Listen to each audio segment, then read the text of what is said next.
Hey everyone, welcome to That Pedal Show. Viewers, comments and questions live. Dan here. Mick here, hello. Mickey D on the controls, on the knobsicles. Check we haven't got the click track turned on. Okay. We do have a car alarm turned on somewhere in the distance. Yeah. Hope you're all my car. hope you're all doing spectacular on this glorious Monday. It started to warm up a little bit in the UK, which is always a wonderful time of the year for me. I feel myself starting to... Yeah, you feel a bit better? Yeah. Up to Christmas, I'm fine. Yep. January, February, first quarter. No. You would be a good candidate for living part of your life overseas, Daniel. Okay. Yeah.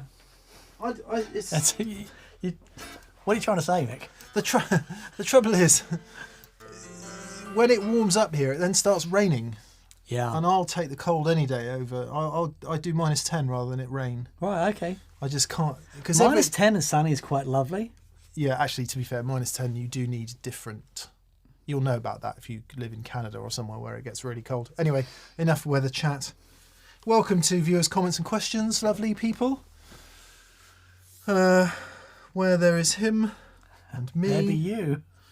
Are we on? Yeah. Well, this will be Catherine coming in saying no, you're not it's on. all gone horribly wrong. Something's wrong. It's not working. Oh, we have the... We have a spaniel. Hello, spaniel. Hey, gorgeous. Who would like housekeeping?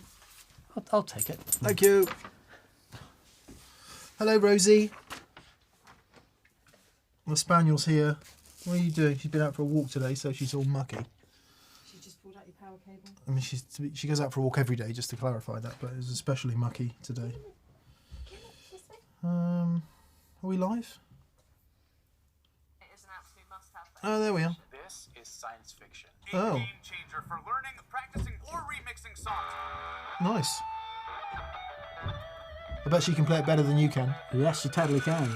Yeah, she's great. Sophie Burrell? Don't know. She's very good. So I didn't mean to be quite so accusatory about No, that, Dan. It's fine. Yeah. I get it. I get it. I am used to watching 12-year-olds on Instagram being able to play everything completely perfectly. Yeah, so Sophie's amazing. yeah, good.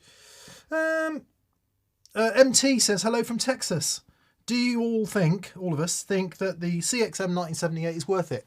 Yes. No question. It is the most astounding thing. It's my favourite guitar pedal Yeah. of all time ever. Oh, yeah. How about that? It's amazing. It is amazing. But to call it a guitar pedal is probably doing it down, because my goodness me, it can do. It's a bit of studio outboard, really. yeah. There's an interesting thing actually with that and other stereo pedals, which is probably worthwhile mentioning. The way that they do the stereo field is they take the left and right inputs, right? And so you still get left and right going through, but they'll take the left and right input, sum it, create the stereo effect, and put that left and right and mix that on top of the left and right that are going through. So if you kill dry, if you've got stereo going into it and you kill dry,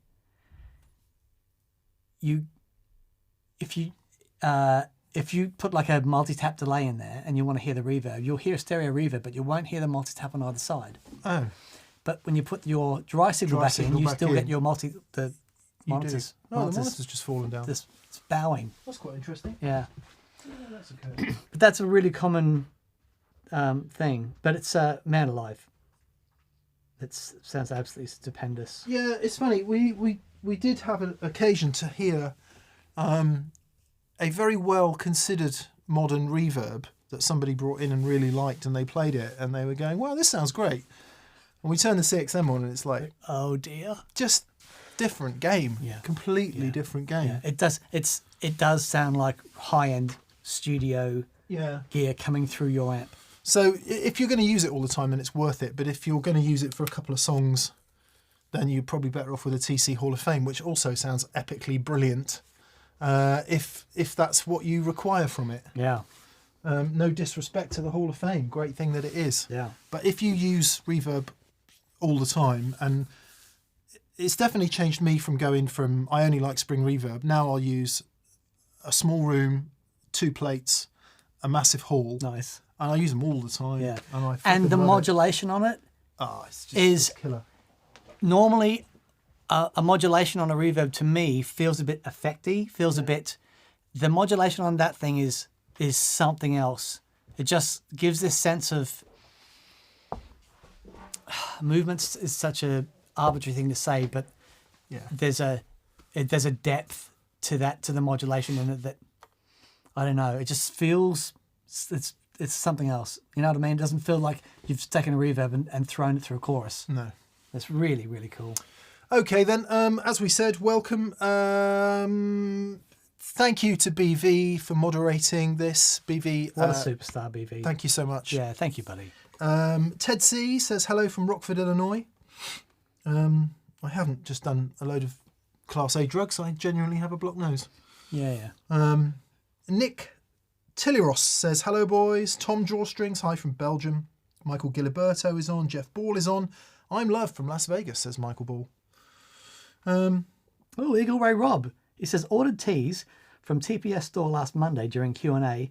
Received teas, beautifully packaged by Catherine on Thursday. Wonderful customer experience. Thank you, mate. Thank you, Rob. Yeah. Thank you. Adam D, hello from Albuquerque. Albuquerque. Hi, What Official is on. Evening, guys. Oh, nice. There you go. 1973, signed by Harry Joyce. Rob Brewer, hello from Brizzle, where I've just had a refreshing ride home from work, he says. Yeah. Yeah, is a bit. Greetings from Athens, Greece, says Manos. Oh, lovely. 1710. We're going to head over there again soon, just because we can. Go and see our friends from Jam Pedals. What beautiful people they are. Stunning humans. Just, man, just Exceptional they're so great. humans. Logan Eklund, cheers from Alberta, Canada. David Tompkins. Mickey D was the drummer in Motorhead. Yes, he was. Mickey D. All good, all good. So hello to everyone. Thank you for being here. I'm guessing we've probably got to turn the super chats off. Let's see if BV is texting me to that effect. Chris Chenelaire says, first time catching you live. The benefit of being off work ill. Oh, no, I hope you're feeling better, mate. Sorry to hear about that. No question, just thanks for all the great content. Buddy, you are most welcome. Okay, so if you've super chatted to this point, we will answer you. If you haven't, I'm going to turn them off now so that we make sure we get through everybody. Michelle Taylor. Hiya, Dan and little bro. Hey, sis, how you Greetings doing? from Sweden. I hope you had a lovely birthday. I'm really loving the Wampler Triumph. Yes, Mickey Magic had a birthday this week. I had a great birthday. Yeah, it looked awesome. The pictures look fantastic. One of my best birthdays in many, many years. Oh, how lovely. I took the day off and I went to the local cafe, Transport Caf, and had a plate of fried food, which was wonderful. Awesome. I then drove to Salisbury, which is my nearest big town, and nearest town, and I went to buy some trainers. I want to buy some trainers. Because, yeah, you're under the foot stuff. Yeah, and plus I've got to walk around Anaheim for 4 days. Anyway, there's a little guitar shop there who sells a lot of second-hand guitar stuff.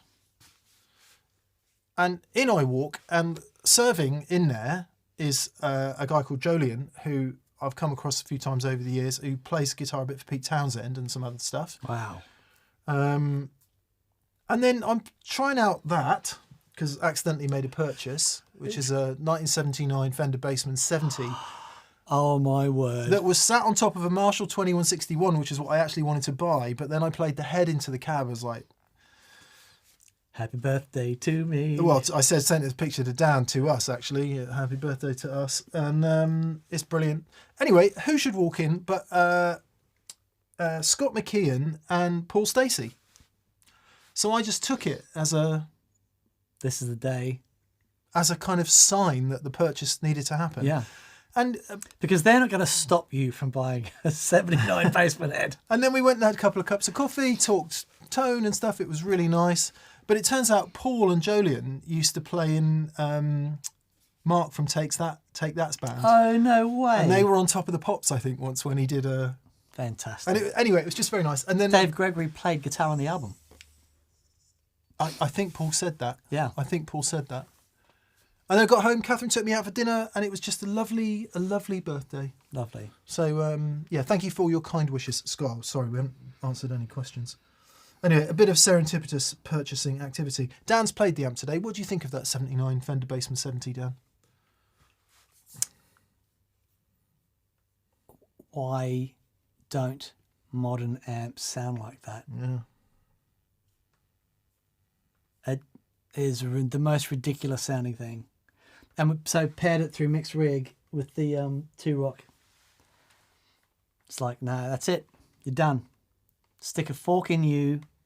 You are done. It doesn't suck. No, oh my goodness. No. What's in the Zilla?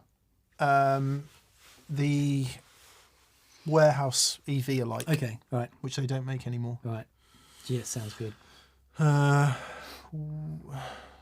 What's it called? Warehouse WGS12L is what it's called. Accidentally made a purchase is my new excuse, said Charlotte. Yeah, I know. There's our new T-shirt coming soon. I know. I use a Bassman 100, says Andy High Tides. Yeah, it's just a cool thing. A lot of Fender silver panel amps from once you get into the 80s get a really bad reputation. My first ever proper amps were those silver panel twins. Yeah, I remember. Yeah. And I've got a great affinity with them. Moon says, are you exchanging all of your overdrives for Bad Monkeys? No, but we are offering a free Klon exchange program. If anyone really, really wants to swap their Klon for, well, almost any other overdrive, we'll happily do it. Yeah. If you haven't been across the Bad Monkey gate of this week, all I will say is Josh has done a great job for Digitech. Oh, because Digitech are resurgent, and I think that's probably what it's all about, is it? I don't know. I don't know, but it was really entertaining. Yeah, it's really it's a good. fantastic bit of marketing, and if it gets Digitech's name back out there and all of that, then great. If anyone does actually think a Klon sounds like a Bad Monkey, then that's a whole other discussion. Good. Right then. So first up this week. I've turned the super chats off. Thank you, BV. First up this week is Ranzer. Hello, hey, buddy. D and M and B. The chorus episode was loads of fun and made me chorus curious. I like that. Well, isn't Analog Man's chorus called the bi-chorus? Yeah. Yeah. Because there's two controls on there. So, but it sounds like bi-curious to me. Oh, okay. Well, knowing Mike, I really don't think that would have been any part of the conscious thought going into that pedal. Answers below. He says, and for the first time, chorus curious for the first time. Always more of a vibe guy. Have a great show. Thanks, Rand. Thank you, mate. Really fun show to do. Bit of housekeeping. Patrons. If you haven't, patrons on patreon.com/thatpedalshow. Thank you. If you haven't already, don't forget to enter March's pedal giveaway. It closes tomorrow, midnight UK time. It is a Boss RC 500 loop station. It's an awesome prize. And apparently, get ready, we have unexpectedly got a space available for next Friday's March Experience Day. It's Friday the 31st of March. You need to get here to the Froome area in Somerset. End of next week. Apparently we've had a cancellation due to passport issues. Oh, no. From someone travelling from the USA. So anyone who wants a ticket, it's available now on That Pedal Show store. Oh. Thatpedalshowstore.com. Bless him. And you can hear this. Oh, you got to hear it. It's worth it just to come and hear that. Whit Anderson. Hello, Whit. Hey, woo. As a product of the 80s, I was thoroughly inspired by Friday's show. I dug out the shoebox of my old chorus pedals. Among the relics was a CE5. I'd forgotten how cool that one was. Yeah. Possibly too subtle for some. Much love from Woo. Yeah, it's really, really great pedal. A lot of people asked about that, and it is the same principle as the CE1, CE2. You know, go stereo, dry on one side. Actually, sorry, the CE2 doesn't have stereo output. But the Wazza does. But the CE5 stereo output plug it in, dry on one side, modulation on the other.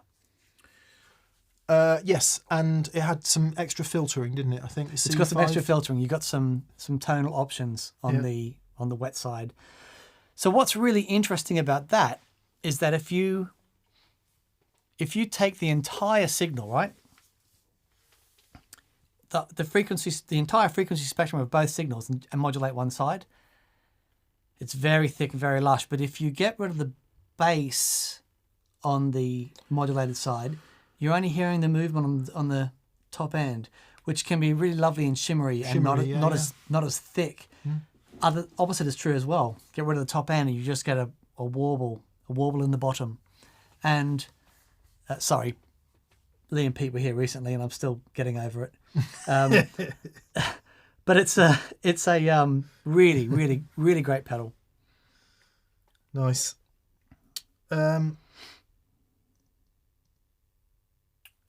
Yes.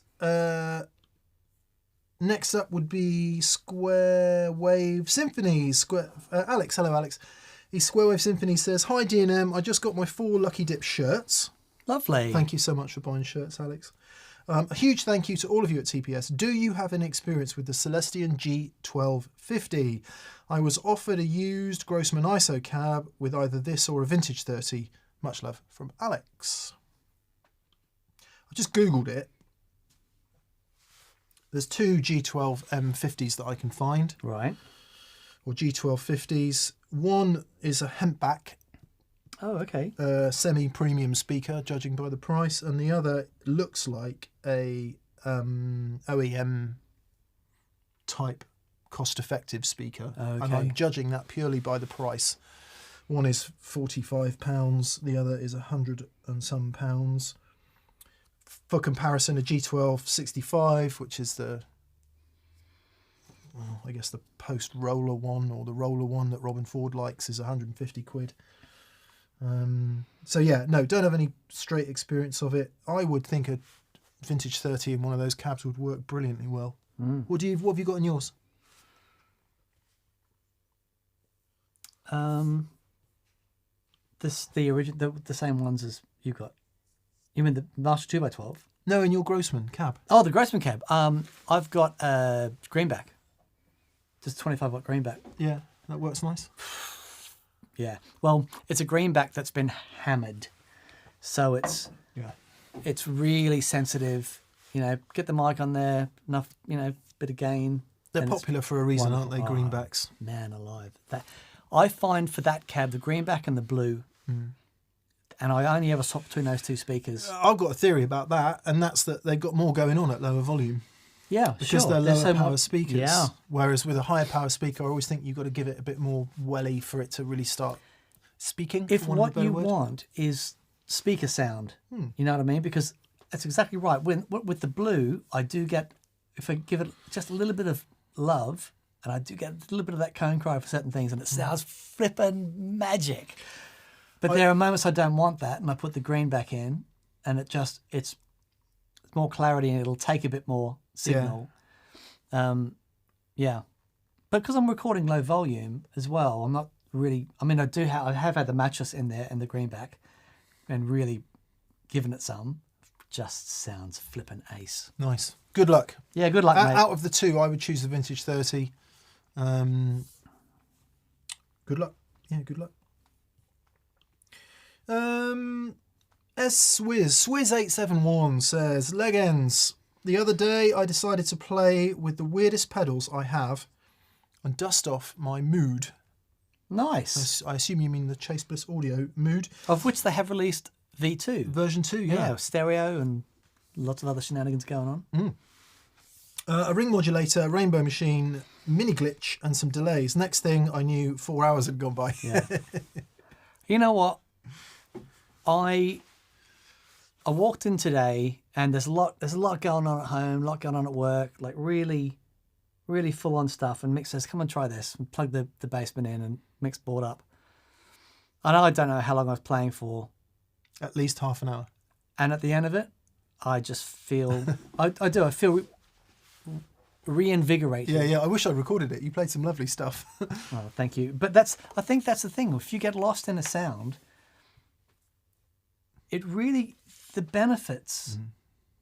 If it's something that inspires you, man alive, it's a very special, important thing. Shall I bore you with the power of now for a second? Yeah, go on then. The reason it works, Ladies and gentlemen, Mick Taylor. the reason it works is because it takes you out of your psychological time and it puts you in the moment.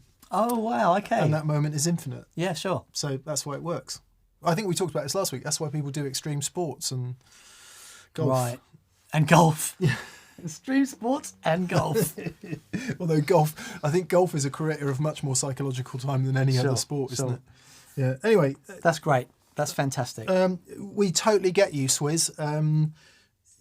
It's just a wonderful thing, isn't it? What a great thing. Dan and I've got a video coming up where the challenge is to learn a complex pedal. Dan's got the Meris LVX and I've got the Eventide H90, and I've just been getting into it over the weekend. Similar kind of story. I came in here and plugged it in loud for the first time today and just get lost in the crazy pitch shifting and the modulated everything. It's like, oh my God, there's a lot in that machine. Yeah. So, yeah, we get you. Full marks on the ring mod. I'm very pleased that more people are talking about ring modulators. Yeah. You'll be pleased to know, Dan, there's one in the H90. Oh, good. Yeah, I was one of the H9 that I got a MIDI sequencer thing that I do in G3 and stick it through the ring mod, and it's just flippin' awesome. Charlotte says, Mark Twain says that golf is a good walk ruined. Can't say I disagree. Yeah, that quote has been attributed to Oscar Wilde as well. I don't know who the actual whoever it is. Jacob Backer says, you guys have an idea for an upgrade on a 10-inch speaker. Best 10-inch speaker I've ever heard is Celestian Gold 10-inch speaker. Yeah, I like them. I like the golds. Jensen do some as well. Jensen do some nice ones. Matt Schofield in his Super Reverb had an eminent speaker. Yeah, that's right. Called it had quite an aggressive sounding name. Raging Cajun? Yeah. Yeah. Exactly that. Thank you. Well done, Dan. Yeah, I was due. Yeah, so it depends what you're after, really. But yeah, I would agree with Dan. We're both big fans of the 10-inch Gold. Yeah. Works great in a Princeton. In a Princeton. I've got one in a 210 cab. That was way too complex. 2 in a 210 cab that sounds really good on anything. So they're expensive, but there's probably a reason for that. Yeah. Yeah. And then, to be fair, Dan and I, we have quite a narrow view of speakers, to be honest, because I haven't done a lot of speaker diving. We know the ones we get and we know the ones that come through in amps, but there's a whole world of, all the American speaker brands for a start that we don't really see. Sure. So there's a natural bias towards British speaker brands, obviously, because that's what we tend to get, British and Italian. Yeah, good luck. Octavio Suarez says, Dan, have you ever had to learn a pedal more complicated than the Revival Drive? So, yeah, the Revival Drive is very complicated. But it's if a you walk in know, the park compared to the H90. Yeah. If you know amp topology, you can kind of work out what's going on and what it's going for. But if you don't know, it's extremely complicated. Yeah. But if you get into something like, I am like Mick's looking at the H90, I'm looking at the Meris LVX, and there's a lot of stuff in the Meris that I don't use often and I'm not that familiar with, and it's like, you've got to. It is learning stuff that, because, we spend a lot of time with pedals and we get, we can work our way around, most stuff. But as soon as you step outside your area of comfort, as it were, areas of stuff that you are really familiar with, you are back to being in school and learning. And you just got to put yourself in that mindset. It's like, okay. I think, so Dan's in a slightly different place to me on this, because Dan has to deal with stuff on, musicians' boards, and you do have to get your head around things with MIDI implementation and all of that. And I'm sure that consistent learning enables pathways to develop where you've got the right answer to a question, or you know the question to ask Yeah, sure. to get the answer. That's it. My problem is when I delve into something like the H90, there's this. I always go for gear that's it must be WYSIWYG. That means whatever I'm looking at must be happening. Mm-hmm. Because I sing, right? So if I'm playing with something, I need to look down and see what it is, and if it's not loud enough, or it's too trebly, or it's not gainy enough, I can make that adjustment in a second or whatever. Recording and all that's different because you've got the UI of most plugins is perfectly sensible. Yeah. The minute you get into menus, you're faced with this dichotomy of what can it achieve and what do I want to do, and where is there a happy medium there? Because for sure, taking the H90 for example, what I've learned so far is that it does about 90% of what it does is stuff I would never use. Yeah, sure. Now it might be I'll get LVS a chance is the same. drop some of that into the track as an example. Yeah. But what are you doing then? The argument might be, oh, this is inspiring me to create something new. I don't think it is that. I think you're just using it for the sake of it, or I am anyway. So I think to really get with a bit of gear, you've got to use it for a long time in a lot of situations. Yeah, totally. So to buy something like the H90 or the LVX or whatever it is, or the Revival Drive in your instance, spend a couple of weeks with it and then decide it's not for you. Mm-hmm. I think you've got to give it longer than that. Yeah, totally. And you have to use it. Yeah, absolutely. And then those 2 points start to converge, and you do get to a point then when it becomes symbiotic in a way, and you just start using it without having to think about using it. Yeah.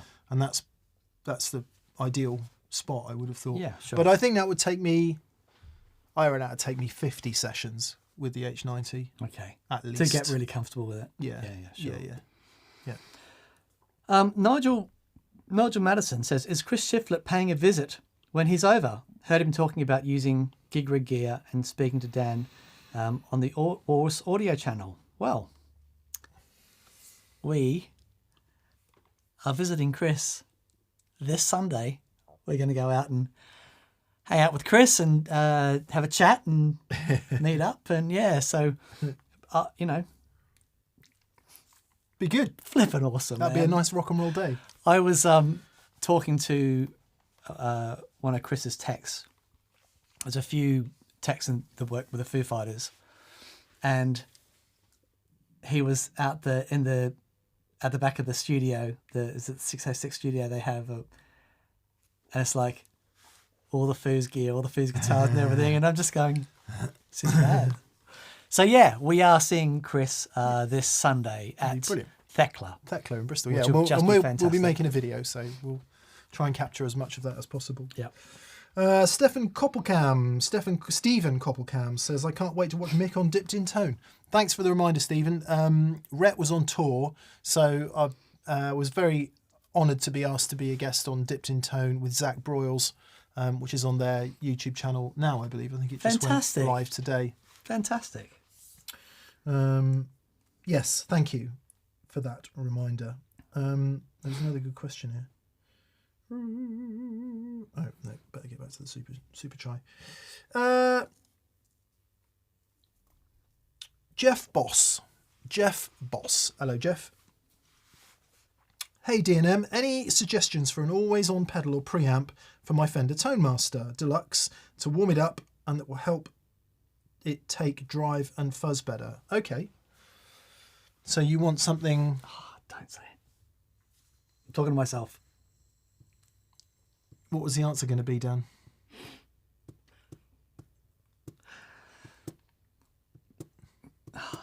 There's going to be, take a page, plug that into a real twin before it goes into the thing. I think what you want is something to soften up a bit. Yeah. So it might be something that's got a bit of compression. And that could be a dual stage overdrive compressor. Keeley make one called... Oh, that's a really good shout, actually. What's that called? I can't remember what it's called.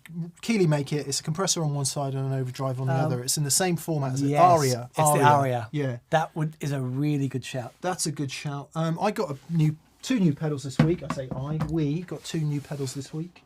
From Fairfield Circuitry. Because I wanted to try their ring mod.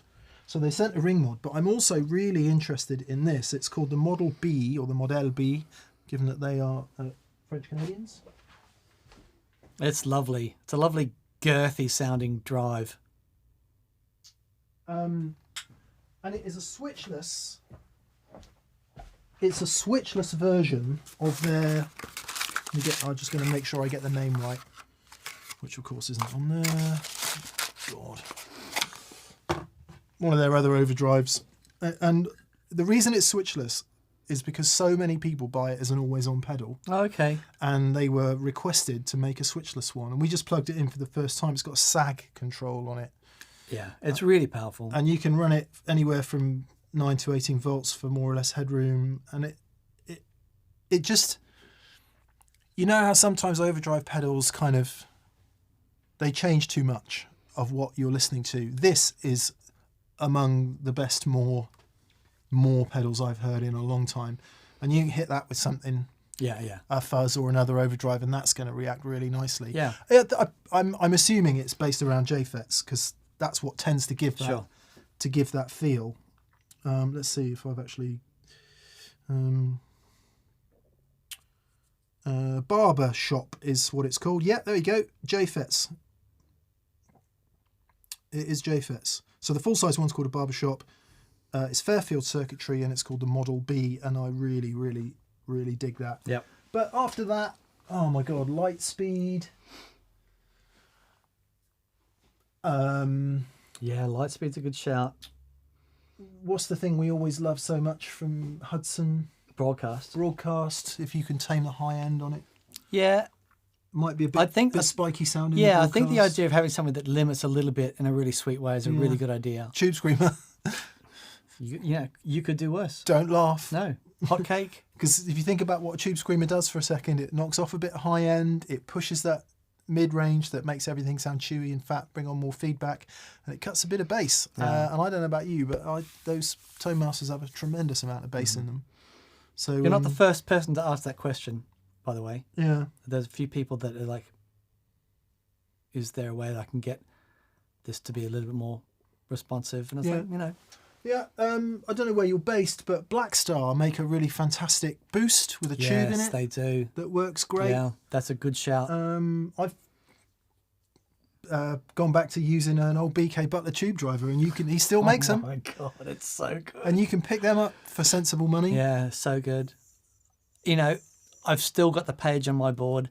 If ever I'm at home, I'm still just plugging the.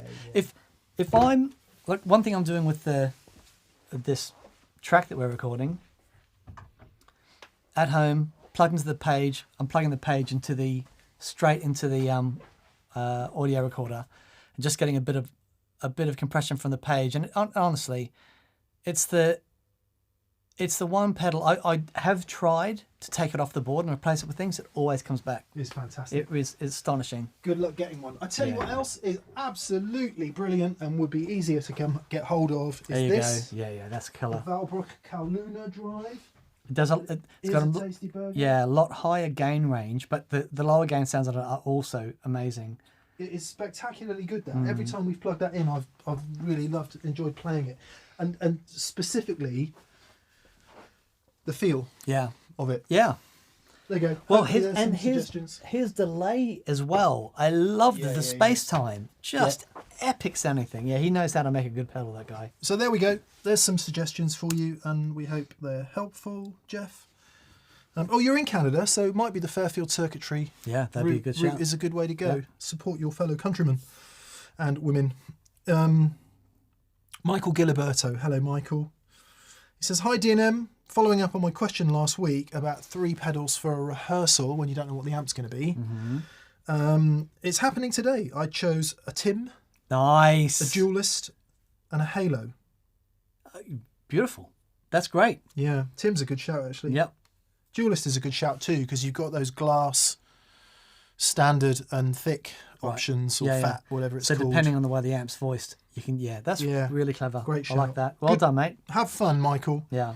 Rodrigo Gaspari. Hi, Rodrigo. He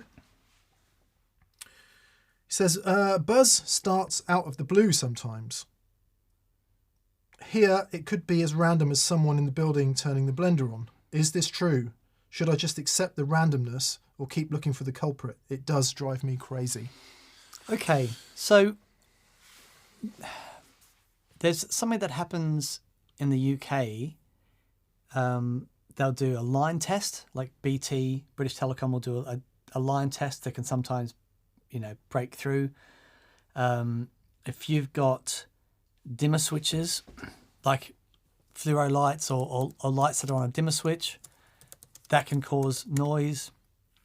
If you're in an apartment building and it's, someone puts on a blender, in above or below you, that can absolutely cause, noise to jump onto the earth.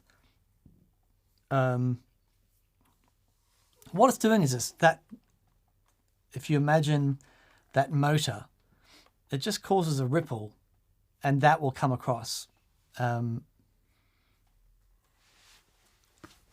So what can you do about it? There's a really expensive way to sort it out properly. And a lot of pro touring rigs, I think if you have a look at the video we shot with Neil Finn, while we're looking at his rig, all of his amps, all of his gear go through this power supply that's basically a massive rechargeable battery. And like if all the power goes out in the venue, they've still got about 40 minutes to have all the amps and everything going. Wow. What it also does, apart from completely isolating any of the issues that might come through on the power, and also running everything at 60 hertz and the power that they're used to, and keeping the voltage constant, which is really important in valve amps for the bias. Apart from that, it like no noise can get through on it, and so it just keeps everything really constant. Now they're expensive; they are many thousands of pounds.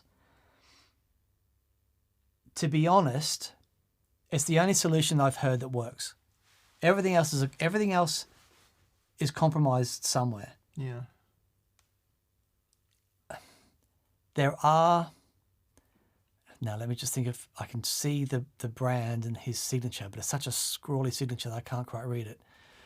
But there are power packs and things that you can buy that have got like noise cancelling filters and things like that, and that can make a big difference. What were the Furman was the ones that everyone used? Furman power conditioning back in the day, wasn't it? It was Furman, yeah. Yeah, and that can be really great as well. So a couple of tips. If you've got, if you're running different amplifiers and things off different ring mains, that can be a problem. I always find it better if you've got your board and your amps, run everything off the same power pack. It keeps all the earths close together, and that can be helpful. If you've got fluoros, if you've got a dimmer switch, just turn them off. And that can be. It is infuriating. It is, but I totally understand it, and it's really tricky. It is really, really tricky. It is infuriating. I know sometimes when we film the shorts in here and the camera's there and it's pointing at me, and I've got to sit that way because that's where the guitar is. Yep. And that is literally the worst spot for EMF for the hum. So we should. It's tricky, mate. Do something about that. Yeah. Good luck. I think what that is worthy. I know we've done years and years ago. We did a show on it. But some new tech has come out. I think it's worthy of exploring that, and get some of that in and show what it does. Yeah, I mean it's relatively noisy in here. So, Octavio Suarez, have we already heard from you? Can't remember. He says, Mick, your personal opinion. You've played an Overdrive Special. I've played 2 Overdrive Special, 3 in fact, and several Dumble style pedals. Which pedal got the closest to playing the amp? I really like the Dude from J-Rocket. And also the HRM, which is a slightly higher gain version of it. The thing about that sound though, but I actually think the closest you'll get just as close with a Klon style and a tube screamer. Sorry, Octopus here says, we want the honk. We have to have the honk. Yes, so Who's that for? that's for Neil Finn. Nice. I think you can It's been a while since I've done that. That was nice. You can get pretty close with a tube screamer and a Klon type. But the thing about that sound, for me anyway, is you can really get close with also the new pedal from Crazy Tube Circuits. Does a great job of it. You can get really close to the EQ response and the sort of gain characteristic, but actually what I would say about that sound is that it's more about the relation, or it's just as much about the relationship between the guitar and the speaker and the harmonic kind of interaction that occurs. Because one of the things that I find phenomenal about all of the Dumble amps I've played, and when I say all, I think that's probably about 4 in total, but 3 overdrive specials. And the best of the Dumble alikes is that bloom. Yeah. It's a bit of a buzzword, but you play a clean note and it's almost like it's got feedback. Yeah. Well, it has got feedback because that's what's happening. You've got this amazing interaction of guitar and speaker and amp. And that only happens at a certain volume, I'm afraid. Yeah. So a big part of it for me is volume, and every amp that I've liked that sounded like that has been ferociously loud. And there is just something about the harmonic interplay of a speaker and a guitar which to me is more important than the gain characteristic in the EQ. Absolutely. Yeah. So And that's something that Mr. Howard Dumble really understood. I believe he did. Yeah. Yeah. The evidence would point to that, It would. that he understood that. Because all the players that used the amps were those kind of players too. Yeah. But I would say the Dude by J Rocket, the HRM by J Rocket, or just a Klon type and a Tube Screamer, so something like a 1 Platumless Deluxe and a Tube Screamer Mini would do a fantastic job, because the Tube Screamer gives you the sort of mid-range push, and it also drops off a bit of bottom end, which you can push into the Klon style, which will give you the extended high frequency and won't lose any more bottom end, and it's that can work really well. Yeah. Beautiful. And the other thing is you can turn one of them off. So turn the Tube Screamer off when you want the cleaner side, whereas in some Dumble type pedals, it's either on or off. So lots of people coming in here with noise suggestions. Happy Hockey says a low-cost solution is put surge protectors that filter the power on the outlet you plug into. I have a couple of old ones from Radio Shack. I'm old, don't laugh. They solve the problem 90% of the time. Yeah, so that's interesting. I think the Power Pack, the 4-way that I've got, has a surge protector built in. That can be really handy. Scott Lennon says, how much would you say shielding helps with noise? Teleplayer here. The EMF in the house I live with is just awful. So, Scott, the issue I have with shielding is, for me, it just kills the top end. What ends up happening, if you imagine that you've got in the cavity of the guitar here, and you line it with copper and you earth it, what ends up happening is the air inside the cavity becomes an electrolytic, and you end up with like a capacitor in there, and it can. Certainly, every time I've done it, I've hated the sound. Lots of people do it, and it's fine. But every time I've done it, I've got like, this is wrong. So, yeah, it's interesting. You can, it just basically becomes a big capacitor. Yeah. So I'd rather live with the noise than put like copper shielding in the guitar. There's other ways that you can shield the guitar with. What's the spray on? Old Spice. Yeah, spray some Old Spice in the back of the guitar. Some people have invented dummy coils that you can put on the back of the guitar as well, which is interesting. Thomas Blug does that in his main Strat. He has a dummy coil that works great. Yeah, he loves it. So there are solutions before you before you start lining everything with copper, there are some other stuff. But I totally get it. That noise can absolutely drive you crazy, especially if you're Once at you home. get into gainy stuff as well, gainy sounds, It's just heartbreaking. Yeah, exactly. Yeah. Nice noise gate could be an answer. Rob Bramwell. So no pedal replicates a double amp. No, no pedal replicates any amp. Rob, unfortunately, not when you've got speakers and transformers and tubes and stuff. Yeah, just is what it is. Gordon Rankin, yes, mate, we did miss you. And he says some surge protectors will actually pick up noise from some lighting systems. Yeah. Like I said, the only solution that I found that works brilliantly is that power thing, but they're spenny. But worth exploring. And back to you. Mick says WCart 2. Mick, have you tried running 2 different amps and or preamps into your Mesa stereo cab rather than just the juggler? I love mixing 2 amps. Curious if it's effective through just one cab to get the same mix of tones. I have, yes. Before the juggler, I did try a Constable down one side and the sort of more Dumbly thing down the other side, and that worked pretty well. The issue, we also did a show ages ago called 10 More Things You Asked Us to Try, where we put 2 little heads on top of a Hughes and Kettner stereo 212, and it sounded monster. I can't remember what the heads were, maybe like a Bugera 5 watt and an Orange Tiny Terror or something like that. 2 smaller heads on top of one stereo cab. And we were both expecting to go, but it sounded flipping great, didn't it? It really did work. So I would completely give that a go. The reason I moved away from it is because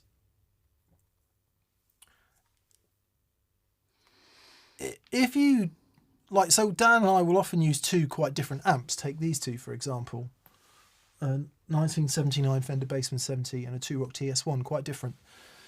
But when we run 2 amps like that, for the most part, on the end of either a wet dry or a stereo signal chain, we'll set them up so that the gain structure is very similar. So the volume and the way they overdrive will be in a similar ballpark. It might be that one will go slightly before the other. And then what you don't get is any great variance when you step on overdrive pedals and you boost and all of that. What can happen is if you run 2 very different amps into the same cab, it might be that one starts overdriving and just falls away while the other one's got loads of headroom. Now, it might be that you want that.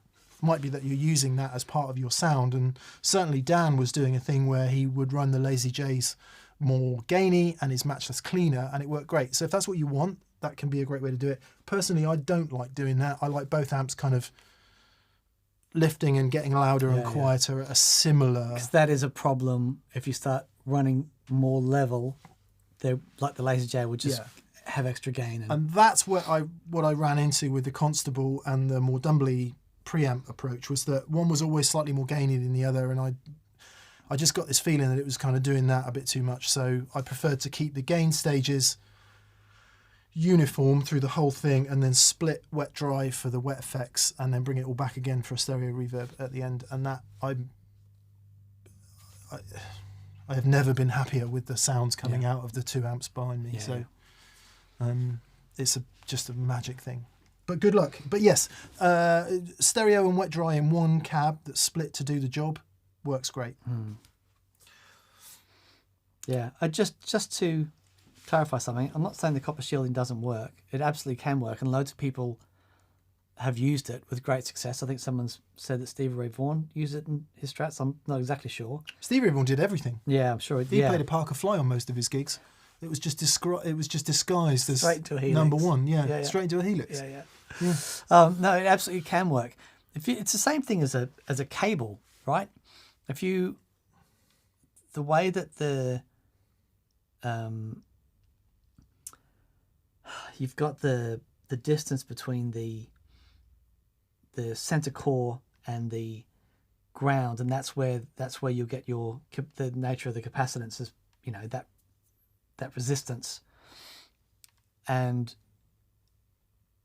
it absolutely can work. I just found that for me, Maybe it's just that thing with Telecaster, and I'm just so sensitive to top end that as soon as that sheen is gone for me, it's really hard. And also because if I'm losing that at the guitar, there's nothing I can do to put it back.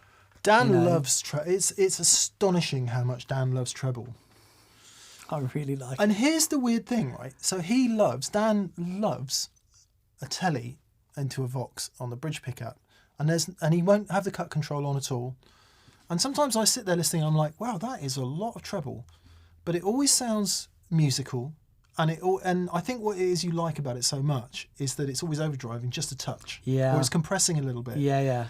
Now, what neither of us can deal with is the digital that you get from most digital pedals, which to me is what is part of what that flipping treble is about. Yeah.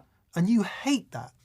I cannot deal with that. You absolutely hate it. I do hate it. And yet you love the treble of a I think, bridge and pickup. that might be... I'm not saying it's the same thing. I'm just saying it's interesting. But that, and again, that might be what has led me down this whole road of analog drive-through and all that stuff, is because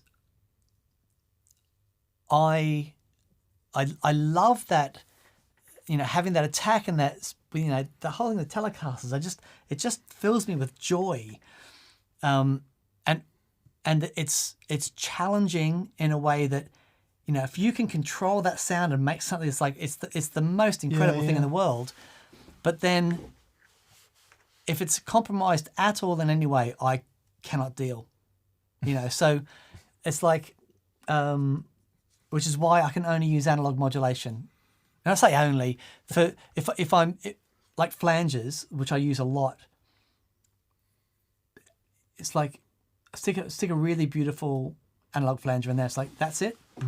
It's great, and I just it's that thing that I cannot deal with. I've been listening to a lot of that this week. Johnny Layton. John, you made this observation on the video from Friday, and I don't think I answered your comment, so apologies. He says, Billy Gibbons purportedly played a slightly out-of-tune guitar on ZZ Top's first album in order to get a bigger sound out of the guitar, a kind of poor man's chorus. Do you two agree with that concept? Well, it's the same thing as a 12-string guitar. The second course, the second string in the you've got... Each course is a set of 2 strings, and the second string is always detuned a hair to give you that, the difference. Yeah.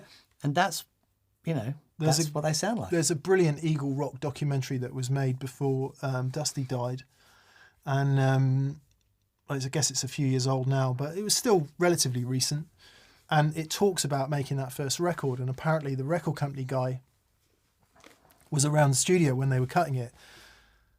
And they had this idea to do what you just said, and the producer wanted to do it, but the record company guy was conscious about that it would hurt the sound, right? Or he didn't want to do it because of cost or something. Okay.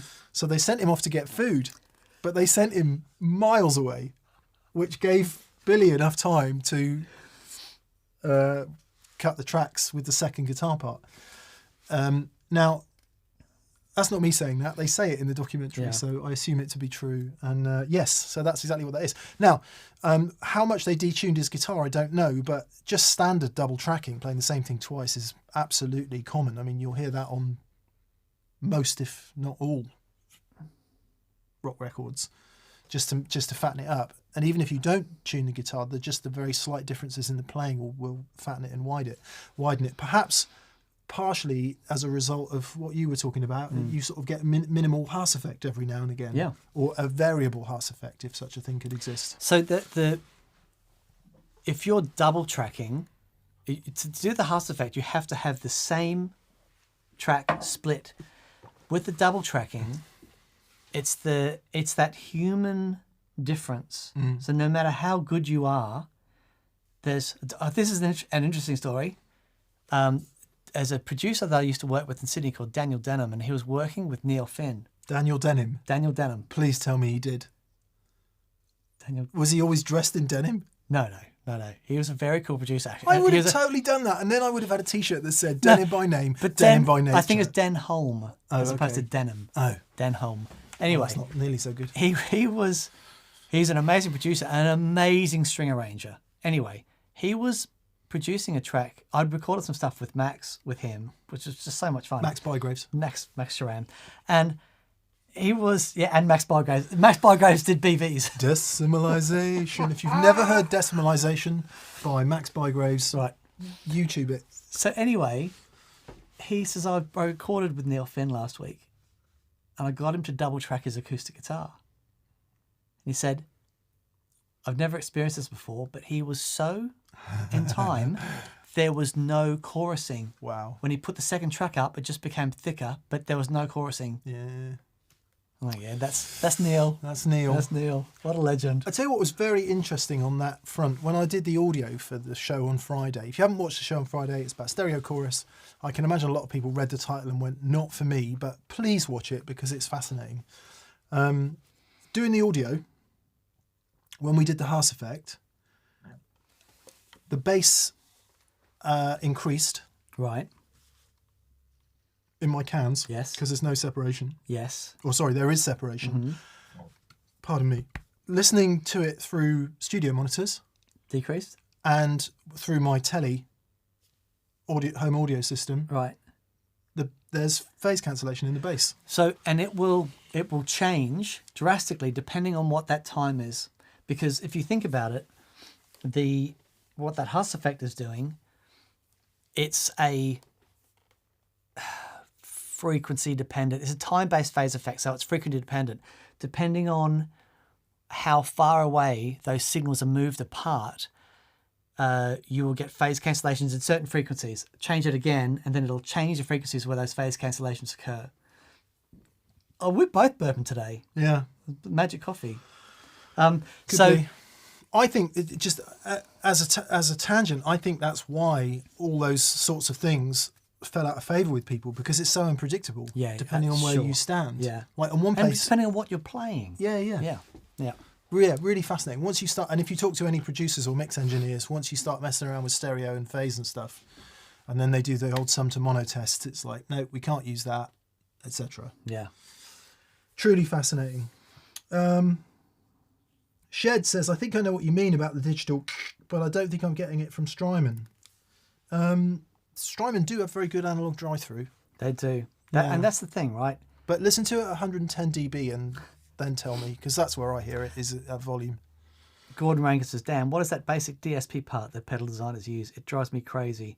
Sure, it only draws like 65 milliamps, but that sound drives me crazy. Yeah. And that's the same thing, right? And anyone that doesn't know, Gordon Rankin is an amazing engineer and has designed loads of digital stuff and like really knows his stuff. But that's the thing, right? It's that never underestimate just how complex a signal is coming out of a guitar.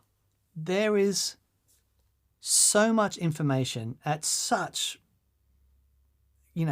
incredible speeds and the transients and all that stuff. And there's so much going on there. So I think, just be aware of that. Don't be surprised when you plug in something that is digitizing the signal and you go, that's not quite there. Not to say a lot of the stuff is awesome. Don't also forget that a decent studio, just do a search for decent studio AD converters and look at the price. Yep. And then look at the price of your superb digital guitar pedal. Yeah. There is a way to do it, I think. Anyway, I don't know. I'm not talking physics. I'm just talking. But it is interesting. Experience. It is very interesting. Styles Blue says, I'm newbie. I started playing clean Strat tones at 43. Now I'm 52. I've had 12 Strats. Why can I never intonate the low E string? Right. Because either you're not moving the saddle back far enough, or because when you play it, you're hitting it too hard and it's going out of tune when you play it. So my advice to you is get that nut slot cut as low as you can without it buzzing. Try and get the saddle back far enough so that it is intonated as far as the guitar tuner is concerned. If you're running a really high action, it's going to go sharp when you push it down. One thing to do might be, I don't know, let's say you use a 9 to 42 set get low E strings at 38, 40, 42, 44 and 46 and try them. And see if any of those gauges intonate better for you. Try that. So, I don't know if you remember, but years ago, I went to 12 to 56 on my telly just for a brief period until you said stop it. But it was like playing a piano. It wasn't just me. No. I was like... I sound like a terrible No. oaf It there. was like... Because Smith had just been on. And, his sound was just Herculean. And he's like, you got to play fat strings. And I'm like, okay, I'm going to do it. So I went and put 12 to 56 on the telly. And one thing that I noticed is that if you listen to this, like the first me, with the 12 to 56, it was like hitting a chord on the piano. There was everything was just perfect. And I'm like, Mick, check it out. It sounds so good. And I could play like one chord. 10 seconds later, my fingers were just like, I can't play anymore. But I was, so that's the thing. If you're playing really light strings and you've got a heavier hand, that'll be really tough, especially for that low A string. Very hard to keep in tune. Very, very difficult. Yeah. Hendrix apparently used pretty light top strings. Right. He used part of the banjo strings, didn't he? 38 maybe on the top right. E. It's been said. I mean, I don't know how true these things are, but that sounds super spanky. But you need good discipline to be able to play that in tune. I mean, Jimmy was in tune on the records, but that was about it, wasn't it? Yeah. So, bless him. Plexico. Hi, D&M. Bad monkey. Totally bananas. Bad monkey. Thanks for the superior content. We hear you. Yeah. Thanks, Duncan. Raf Freitas. Hi, D&M from Philly.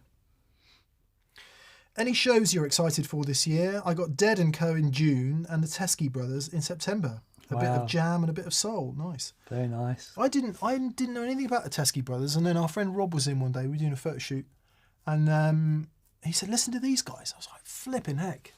Really soulfully great tones, fantastic. Like what I assume to be Gibson semi-hollow tones. I don't know, but sounds like that. Really, really great. And Dead & Co, of course. Does John still play with Dead & Co? Is that what that is? I don't know who Dead & Co are. It's the that band that I keep talking about, the Grateful Dead. Oh, okay, right, okay. Yeah. Dead & Co. There he is, look. Former members of the Grateful Dead, some other people, and John Mayer. Yeah. Nice. Great. Well, we hope you enjoy this. Are you looking forward to any shows, Dan? Any gigs? I'm looking forward to Sunday. That's going to be great. Yeah. Let's see. I'm slightly annoyed. Someone said, are we going to the Dallas Guitar Show, which unfortunately is in early May, and that's going to be too close for me after NAMM, but the flipping list of people playing there is like... I was talking to Andy this week. Like, dude, come out again. Well, why don't you go? Oh, you mean him come here? Yeah. Oh, I see. I thought you were talking about going to Dallas. Yeah. No, it just... Yeah, I don't know. Off the top of my head, no. There's a couple of things I'm going to see. Not, but I haven't been to a gig in a while, actually. Yeah. Of like a proper big gig. Yeah. But obviously, we go and see friends play, and we're usually working. That's the thing. It's funny if I'm at a gig, I'm usually working in some capacity. Yeah, sure. But it would be good to go and see. I think the last few really big gigs I've been to, I've been really upset with the sound. Yeah. I just don't get it. I get that it's a hard job, but so yeah, should go and see some more bands. Enjoy, Raf. Enjoy Dead & Co and Teskey Brothers. Their last two, apparently. Which is why John is out doing his thing. Yeah, actually, it would be nice I would very much like to see Mayer's solo show. He's exceptional in that environment. I remember at a NAMM show one year. How tall is he? Taller than me. Wow. 6'4". Because it makes that guitar look tiny. Yeah, he's quite tall, is John. Right. It was to do with Martin, and I got invited along, and there we were, sat there, and there's John Mayer playing Neon, and just with a Martin acoustic guitar. He is exceptional in that environment. He's so good at it. Bless him. Moon says, last big gig I went to was Napalm Death. The singer broke his leg on stage. It was great fun. Awesome. I just got visions of a roadie coming along with some gaffer tape and a Scabbing his leg up. makeshift splint, a bit of lighting truss.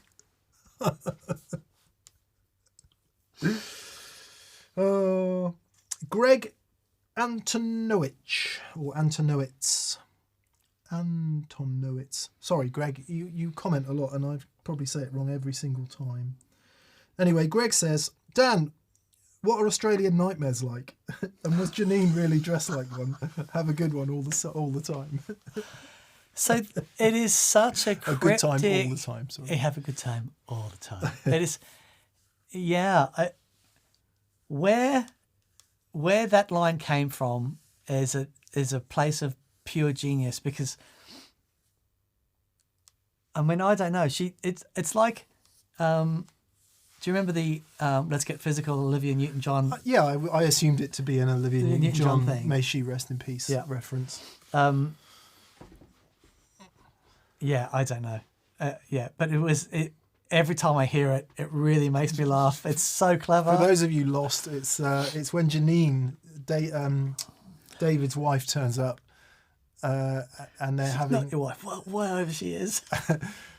And Ian is falling out with Janine because she's taken over and she wants to co-manage the band. And because Are you offering to co-manage the band? Wouldn't be an extra hotel room, and She's already here. She's already in the organisation. And Ian describes her as looking like some Australian's nightmare. Is where we are with that. Especially one that dresses like an Australian's nightmare. Yeah. It's so good. It's so good. Oh, nice. Hello from Wisconsin, USA, says West of Eden. West of Eden, actually. Hello from Wisconsin. Thoughts on Nashville tellies? Sacrilege and pure chaos, cheap gimmick, or a useful tool for expanding a telly's range? I think I know what Dan's going to say. Nashville telly is one that's got an extra pickup in the middle. Yeah, and you get a 5-position switch, and you can do Stratty type things. Look, if you're going into a studio in Nashville and you need to lay down a whole bunch of guitar parts real quick, it makes perfect sense. But if you're going into a studio in Nashville to lay down awesome big fat teletones, that having that extra pickup in the middle does fundamentally change the sound of the guitar. And it sounds like that sort of Telecaster, which is a really great sound. But go and have a listen to Albert Lee when he first started playing guitar for Emmylou Harris. Emmylou Harris. And the Hot Band. Go and have a listen to that. That sound of his old telly, and I think he's playing, was it a Music Man amp? I'm not sure. It was. Could well have been if it was that time. It's just like that's the sound. That's it. That's that absolute classic Telecaster sound played like an absolute beast. I mean, it's just like that's it. That's where the line is. If the teletone you're going for, play that first, and then everything else is sort of. And then you decide if you want a Nashville telly after that. There you go. Yeah. Interestingly enough, in the aforementioned guitar shop in Salisbury the other day, they had an old Music Man, and both Paul and Scott plugged into it and played it. I didn't realise they had a phaser. It's got a phaser built in the front end of it. Really? And I was listening to him play going, is that, and you might be able to answer this, I genuinely don't know, is that why the phaser cropped up in like Waylon Jennings and certain country? Oh, okay, did it crop up because because it was built into the front of the amp, or did they have Phase 90s? I don't know. So I don't know, because I used to have a Music Man 2x10. It was a 100-watt 2x10, and it was a solid state front end valve power section, and it was such an awesome amplifier.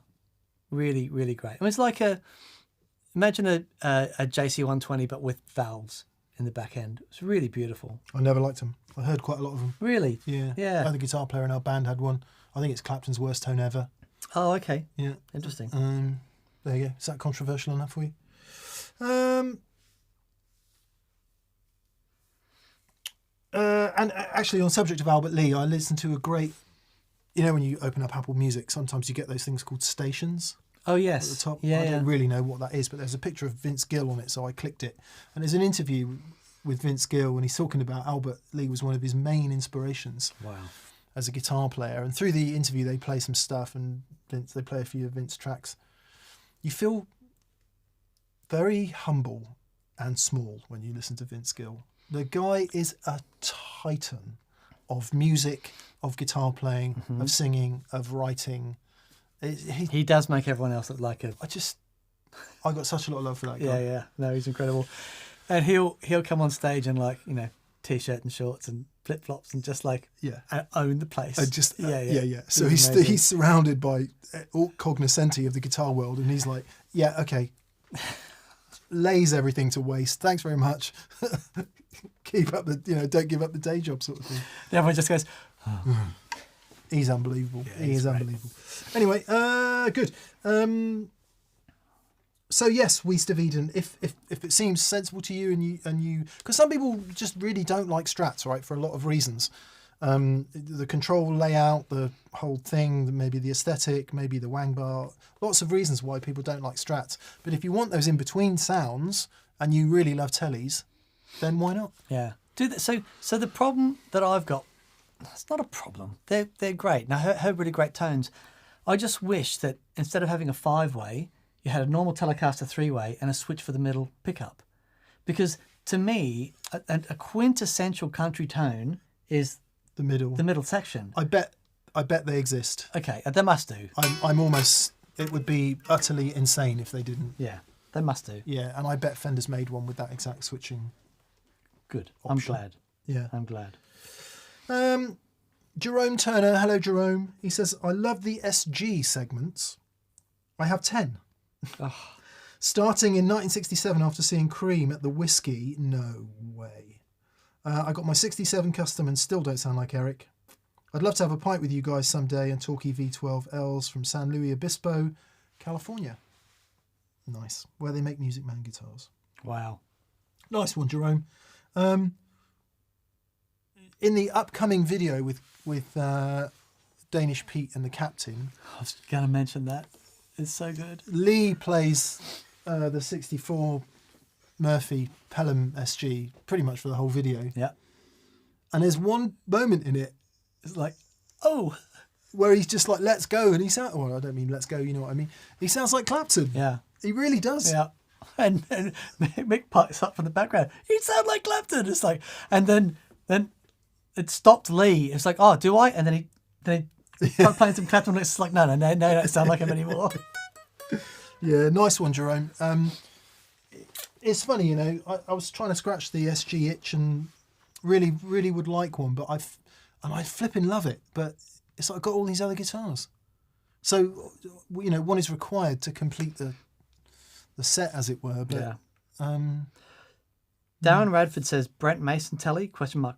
Yeah, nice. So that is such an interesting guitar, and I've played that model and I sound like not a good person. I cannot make it work, and I hear Brent on it. It's like you are just a shiny golden god. Yeah. That guy. He's someone that when eventually we end up going to Nashville, looking at you, Andy Wood, and Brian Wampler, I really want to meet Brent Mason, and just because I've got some questions for him. How on earth he does a few of those things that he does? He's a force. Mm. Yeah. Yeah, and oh man, yeah, it's a different world.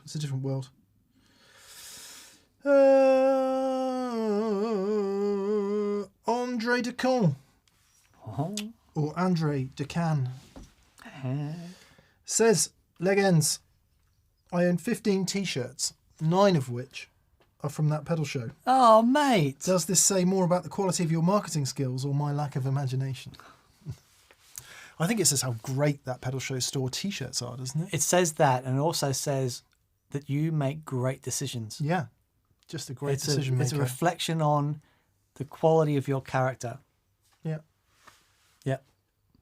Beautiful. We salute you, sir. Thank you so much. I only own clothes that say that pedal show on, it seems. Yeah. Yeah. Not jeans. We haven't started making jeans yet. Can we do jeans? I did want to, genuinely. I think it's quite hard. Yeah. Because at least with a T-shirt, I'll make 'em. You've got broadly 4 sizes. And then, Down the leg. yeah, Bit of rope. Awesome. nice. Yeah. Kai, thank you, Andre, for buying stuff. Thank you. It makes all the difference. Kai Roweda, Kai. Hello. He says hello from Germany, or from Gur, which I assume is Germany. I love TPS. I've been watching silently for years. I switched to stainless steel strings, Ooh. but worry about fretwear. Any thoughts? I would worry about fretwear as well. Really? Well, It's just a wrap wire, isn't it? So the But top if you've 3 got- aren't any different. If they're unwound, they're just the same. but if you've got stainless steel frets, the reason people put stainless steel frets in is because they last forever. Where do you get fretwear? Where do you get fretwear? Look everywhere, man, evenly. Where do your frets wear? Here and here and here. Do you get much fretwear on the E, A and D strings? Yeah, I do. Do you? Yeah. Oh, right, I don't. I get all my fretwear where I bend strings on the thin strings. Oh, and okay. they're just the same. So yeah, that's a really good question. Does anyone know?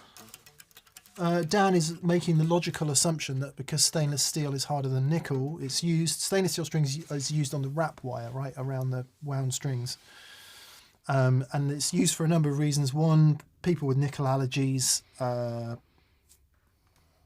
get on much better with stainless steel strings. They have a different sort of lifespan arc. They don't go off in the same way that nickel does. It's slightly different. But because it's a harder material, does it wear frets more quickly? Anyone got any experience with that? That's quite interesting. Yeah. Well, I think it depends on if you're in a status quo covers band. I'm going to say yes, absolutely. You can't call them status quo. Status. Thank you. Okay. Status quo. Why is that? I guess they are called status quo around the world. Okay, status quo. But if you're in a status quo covers band going, A status quo band. and you're doing that all night, and you're heavy down here. Yeah. I reckon that's going to be. Could be. Yeah. Let us know if you've got any experience with that. 40 Watt Podcast says I get fretwear where I do the most vibrato. Yes. BV says Catherine has very kindly changed my wardrobe. Yeah, ours too, BV. Buzz Crumphunger says, "Don't go back to Nashville, Dan. Evil Dan will come back with a B-bender." I would love a B-bender, if only every now and then, just to annoy, just to go. I got rid of a guitar in my financial meltdown of 2009. Did you have a B-bender? I got rid of I had to get rid of everything, and I had a G&L with a G and a B bender, custom shop. It was such a great guitar. Oh Yeah, my I know. goodness! It was blue, which wasn't great, but apart from that, it was like a blue burst, which is not really my thing, but it was a cracking guitar. It had the most outrageous flame maple neck. It was such a great guitar, and it was a classic too, so it had the almost normal pickups. Sad face. I know, and it was really good. Because Wow. Brad uses a G bender. Okay. Brad Paisley, yeah. Wow. Because you would assume it's a B, wouldn't you? But it's a G predominantly. Come along to the Cardinal Black show in Guildford. It should be great, says Yes. Chris Gibbs. That's a good show, Yes. actually. I would like to do that. So it's funny, actually. I was talking to or messaging Chris on the weekend, and it would be, what I'd love to do. Chris Buck Chris Buck. sounds a bit like do do do do do do do do.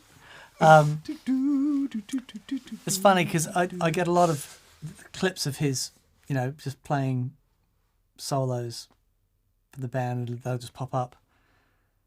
And it's like, what he plays is just so flippin' perfect in the song. And you can see the whole crowd, he's doing his thing, he's building it, the whole crowd is lifting along with him. It's like, at the end it's like, yeah, it's so awesome. Yeah, but I'd love to get them in here. We did talk about it. We probably should have done it. Now they're going to go stratospheric and it'll never happen again. No, Chris is up for it. Yeah, okay. That would be nice. It'd be really fun. I recorded him and Tom, the singer, What a voice. in a guitar shop in Bath. And funnily enough, it just came up on my Apple Music the other day. Right. It's like, oh man, it was good. They were good. He- Just him and Tom. Yeah. It was great. Yeah. Acoustic guitar. He's such a great singer. He's got that proper, robust Welsh voice thing. You know what I mean? Yeah. That Tom Jones thing. Yeah. It's really Harry cool. Seacombe. I was at my wife's uncle is Welsh, and so we used to go down there when the kids were little. And near their house is an old castle, like old ruins of a castle.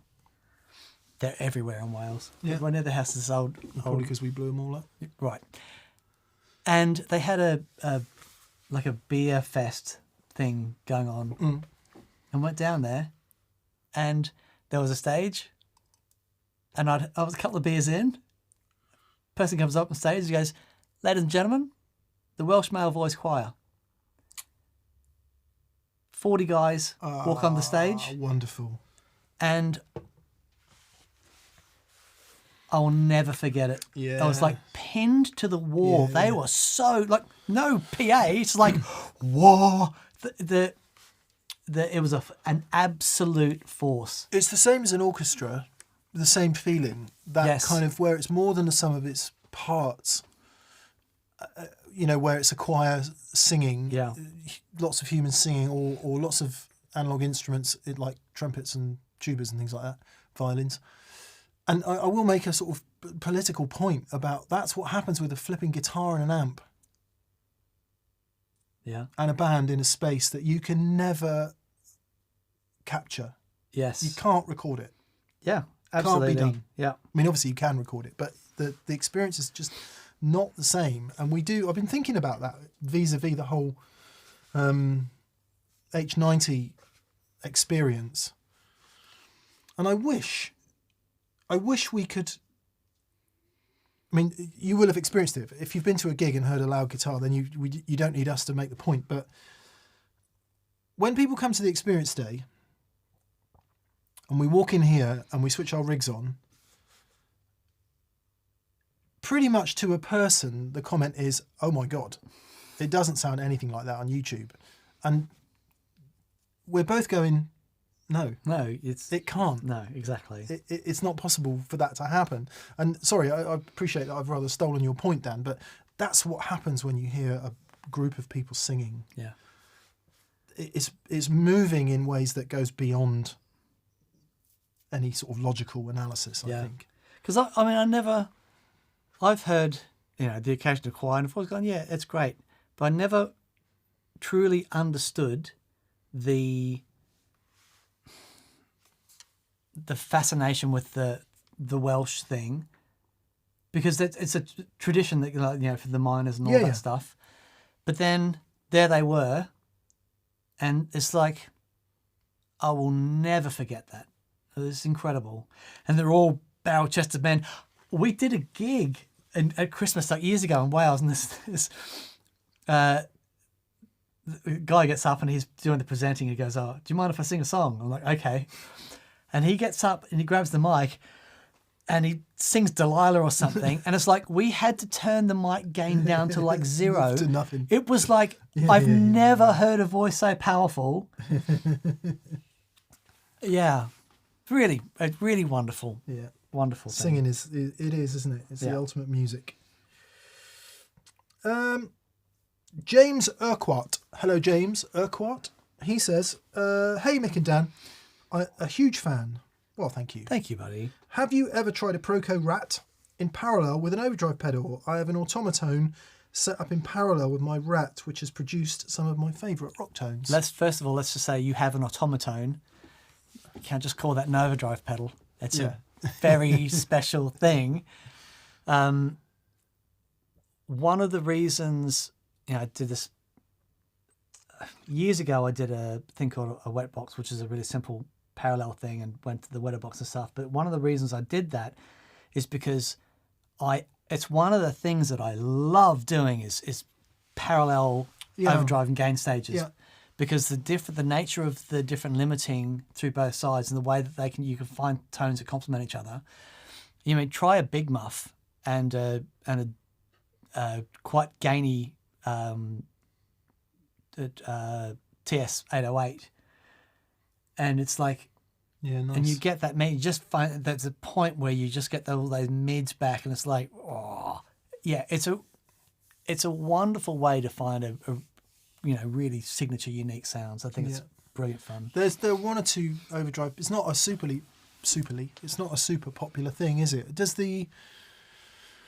Was it the Empress drive station or whatever it's called, multi-drive? Does that have a parallel option? Yes. Did I remember that? Yes, it does. Yeah. Similar kind of approach. Yeah. Nice. Yeah. Really great fun. Nice. Yes. Good. I guess if you get it right, James, it's the best of both worlds. And if you get it wrong, it's the worst of both worlds. So. Yeah. Eagle Ray Rob. Hello, Rob. G'day, mate. He says, I picked up a 1x15 cab loaded with an EVM 15L. Eagle Ray's got that's his theme tune. Sorry. That's Eagle Rock. Oh, is it? From an Aussie band, yeah. Okay. That's whenever Eagle Ray comes on, it's like there's little theme music. Was it a TV show or something? No, it's it's an Australian band. Like the Wiggles? The Wiggles.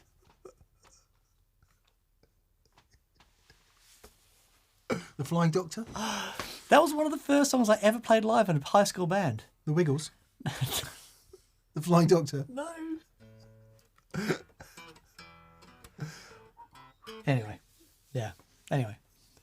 So as you were. I'm still none the wiser. I think he was talking about the There's Wiggles. just a song called Eagle Rock. Oh, I see. And whenever Eagle Ray it comes on, I was like, okay. Now I understand. Right, there you go. Yeah. Rob says EVM 15L speaker in a 115 cab. Currently, I've paired it with a 100-watt amplified Nation steel string singer. Yes, you have. In stereo with a 100-watt 2-rock classic reverb signature with a 112 EV. It's good, real good. Nice. Complemented by a CXM 1978, a Mark II automaton, and a Free the Tone Future Factory. The fidelity is otherworldly. Yeah. Yes. Yeah, I would think so. We can relate to that, yeah. I think, Rob. I would like to hear that 15-inch EV speaker. Yeah. That would be a marvellous thing. Daddy Cool, that was the name of the band. Thank you, Stephen Parker. Yeah, very Thank you, good. Stephen. Nonna Line says, what's the first piece of gear you would magically reclaim from anything you've either sold, lost, or had stolen? I had a 1964 L Series Strat that was stolen, so that's the first thing I would reclaim. I still have dreams about that guitar. If that hadn't been stolen, I wouldn't discover Telecasters, but it was there was a really great guitar shop called Neil's Guitars and Amps in Manly Beach, and Neil was just the best guy, and I'd be down there most days just hanging out and playing guitars. It was just so much fun. The real Manly back then in the sort of 90s, early 2000s, it was such an artist community, and just loads of musicians lived there. And it was just really great. Anyway, he said, "Oh, this guitar's come in that you might be interested in." And there was 2 guitars. There was a Levinson Blade and this Strat, but he'd swapped. The guy who owned them had swapped the necks on the guitars. And he said, well, he wants to sell the 64, and it had been routed for a tremolo, and a locking nut and stuff. And he said, if you want to take the neck off and put the blade back together, give that back to him, you can have the neck and the body, but it still had 2 of the original pickups in. So you can have it for like $2,000. And I'm like, okay, because you have no idea how the guitar sounds. I'm like, okay, yeah, I'll do it. Had the original case as well. Anyway, I did it. It took me 6 months to get the guitar back together again, to find the right wood with the right grain. And I sat there meticulously trying to make it work. No way. And, find the right bit of maple that worked to, try and reform a nut and everything. Anyway, got it back together. And it was just magic. And I played it for a couple of years before it was stolen. But it just had that thing. It was one of those guitars that you could butcher until there was splinters left on it, and it still had a vibe. So somebody's got that guitar, and it must be a very identifiable guitar. Yeah, I would think so, unless they've had It'll turn up it was one like day. green, and the police were just, they just said, they didn't even come around to see it. Anyway. So it would be that. It would be that. That's the one bit of gear I get back. Mine would be probably my first hardwood Mark III Oh, nice. Boogie. Yeah. Mesa. When I was very lucky, I started playing Mark series Mesas when I was about 16, I think. And my first one was a Mark III hardwood with wicker in a flight case. I bought it for 925 quid and sold it for 950, I think, after 2 years of heavy gigging. Nice. I bought Mark IV because I thought it was going to sound better. And it sounded good, Mark IV, but I think the Mark III sounded better. Anyway, in retrospect. And yeah, that's what I'd have back. Very good. Sold it to a guy called Gary. Unhooked has said, has the Nuno solo been mentioned yet? Have you heard this? He's on Rick Beato, is it that? No? Yeah. Rick Beato mentions it and goes through the solo. So Extreme have got a new album coming out. Oh, cool. And there is a solo. With Gazwanu Nanu. Was his name Gary the singer? It's Morgan Mindy. What? Nanu.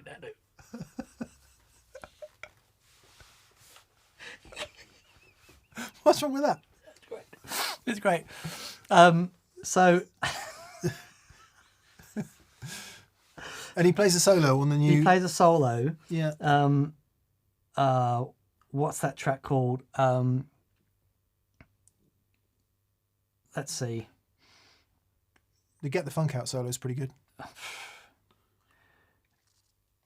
Nuno solo. Like the Bumblebee. Yeah. I met Nuno once. We put him on the cover of... back in the days when iPads started happening, on Guitarist magazine, we started to do animated covers. So the dude would walk on and play a bit and the cover would be animated. And it was very forward-thinking. No one was doing stuff like that then, but... Anyway, we had Nuno in our studio in London, in Balcombe Street. And he was a delight. Oh, I'm so pleased. Yeah. I'm so pleased. Yeah. So the track is called Rise. Thank you, Dan Crow and Tim B. It's astonishing. Good. It is astonishing. Nice. Yeah. It's nice. Nice that somebody's playing the electric guitar. So if you hear if you go on to what's his name? Rick Beato. Rick Beato's channel. Rick says, Phil X gave me a call and says, have you heard this new Nuno solo? You got to check it out. It's awesome. And then the other people started calling him about it. Awesome. But I love that Phil, it's like, just calls up everyone. Phil's going to love that as well, isn't he? He's such a great player, Phil. He's amazing. Yeah. There we go, non-aligned. Sorry, I'm a little bit bit herbaceous today. It's nice. It's the green tea has done it, I think, Dan. Stu Crombie says, I think Nuno's using a delay for that middle bit, like Flight of the Bumblebee. I thought so as well. I'd love to see how he's actually doing it, because the way that Rick Beato plays it, he's not using a delay. He's just using the crazy,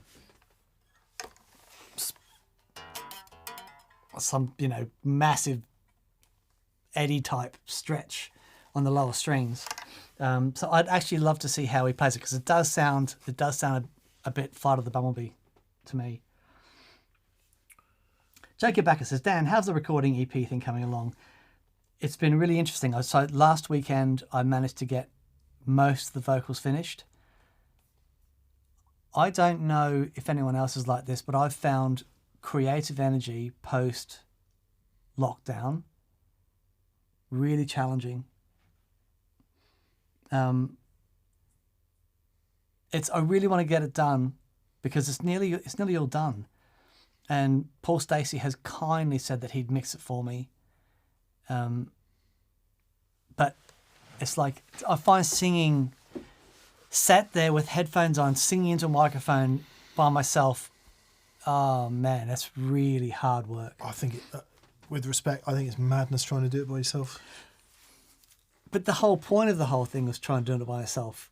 You know what I mean? However, I agree, because there may come a point where I go, no, I think I've got some BVs to do. There's one track I'd like to redo again, because I can tell I'm just not into it. But it's really hard. It's hard enough when you've got somebody producing you and who is really brilliant at it and is making you feel at ease. It's hard enough then. Yeah, sure. But when you're trying to do it yourself and you've got all the other noise of everything that's going on around you, and you think, oh, I've got to be done by 6. Yes. Yeah, no, it's tricky. Yeah, we touched a bit on this last week, but that abandon of well, I was going to say when you were young, but it doesn't necessarily have to be when you're young. When you've just got the time to do something and you're free to do it. Yeah. I think that's the only way you can do it. I think you've almost got to take, like... You've got the headspace to do it. Again, let's talk about me again, Dan. But an example I would raise is I was trying to get into the H90 this weekend. Forget it. Right. I plug it in, dog comes in, something happens, washing needs hanging out. And it's just that you've got to commit the time and say, I am not available for these 12 hours. Mm-hmm. I'm consider that I am on vacation or doing something where I'm not here anymore. And that's the only way you can do it. Yeah. And I think if you can manage to get into that headspace where you commit fully to it, I think I find it when editing video or trying to track music or whatever it is I'm doing creatively, it takes me an hour to come in to land. Yeah, sure. It takes me an hour to get in. Yeah. And then once I'm in, you're there. I can stay there for quite some time. Right. But the minute I'm snapped out, it takes me another hour to get back in again. That's really interesting. And I think some of the kindest thing you can do for yourself is to give yourself the time. Yeah, sure. And not try and cram it in a little window. Mm.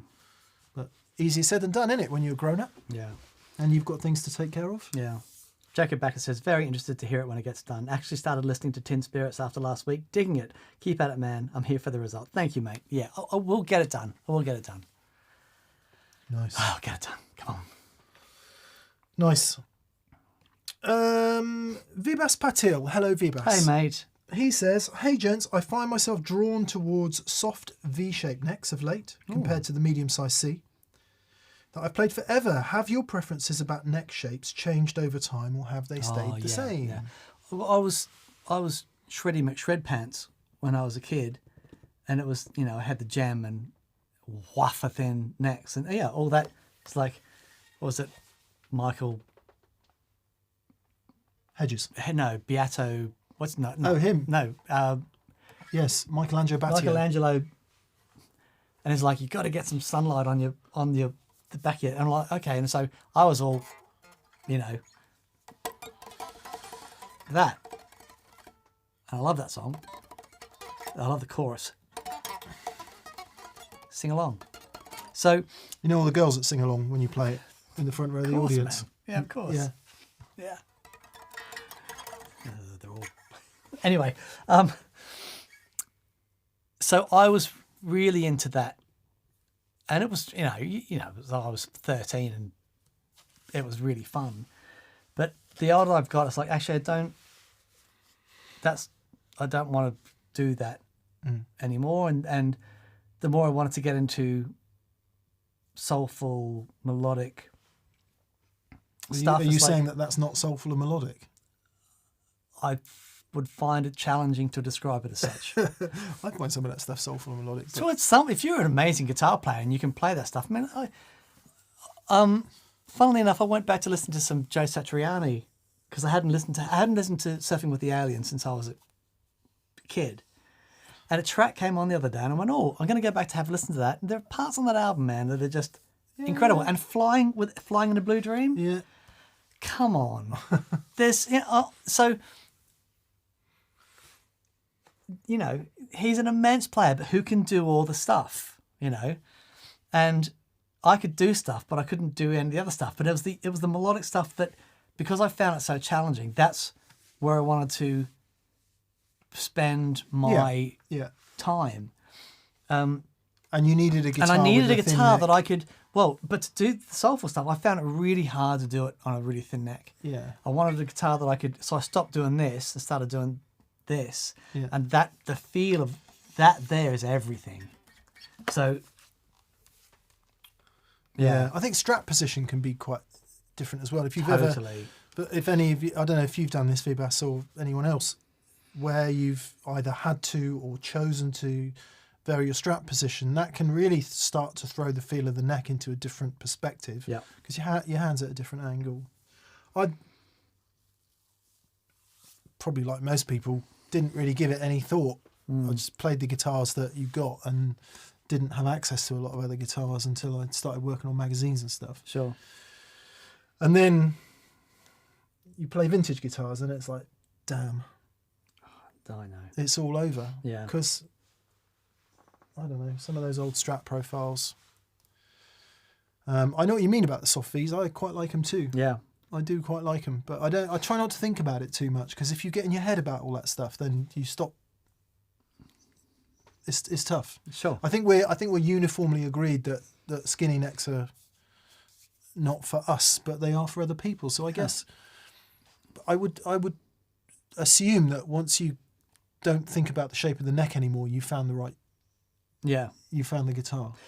So an interesting part in the video that I did with Johnny Kincaid when he was building my acoustic guitar was he knew that he found the right profile for his necks on his acoustics when people stopped mentioning it.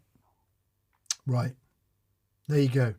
It's like, it just felt right. It just, they didn't, no one was saying it's bad or it's great. It's like, people just said, no, this guitar's incredible. It's like, yeah. Yeah. And it took him, 20 years is working on the profile for that neck. So, yeah. Yep. Good luck anyway, Vibas. I hope you found something that you feel bonded with. Doug Polignano.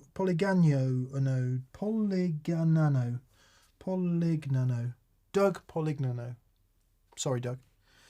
He says, D&M, greetings from Chicago. First time in a while that I'm able to catch you guys live. Thanks for lovely, what you mate. do. Thank you, Doug. You're so welcome. Thanks for your generosity. And our greetings to Chicago. Yeah. Lower Sweet Wacker Home? Drive. Yeah. Is that what it's called? Look, the new Oldsmobiles are in early this year. PL1 Imports.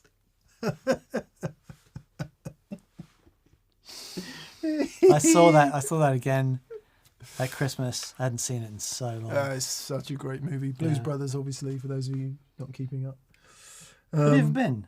Chicago? Yeah. No, I haven't. I want to go and see a Cubs game. Right. It looks like something I want to do. Go and have a beer and a hot dog and watch Cubs play baseball. Baseball. Okay, that's what I was waiting for. Right. Yeah, that would be good. I watched wing batter. Watched a good film at the weekend with Adam Sandler, where he's a basketball scout. You know what?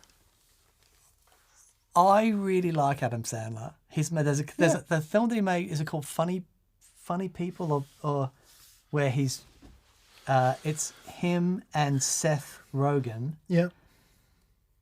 And it's great, but also Uncut Gems. right? Don't think I've seen that. Oh my word! Oh His yes, performance is I think I have seen that. unbelievable. So great. Is that where as a jewellery dealer? Yes.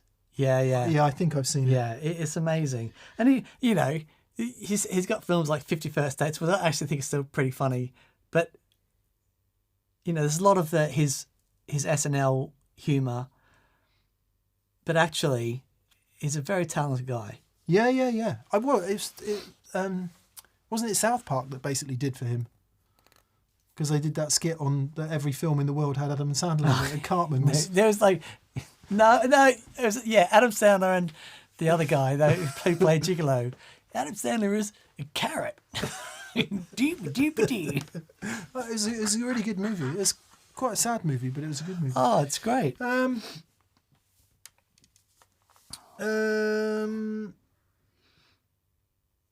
Crow says Wrigley Field is magical. Yeah, I'd love to. I've never been to a baseball game. Yeah, it would be good. Great. Touchdown.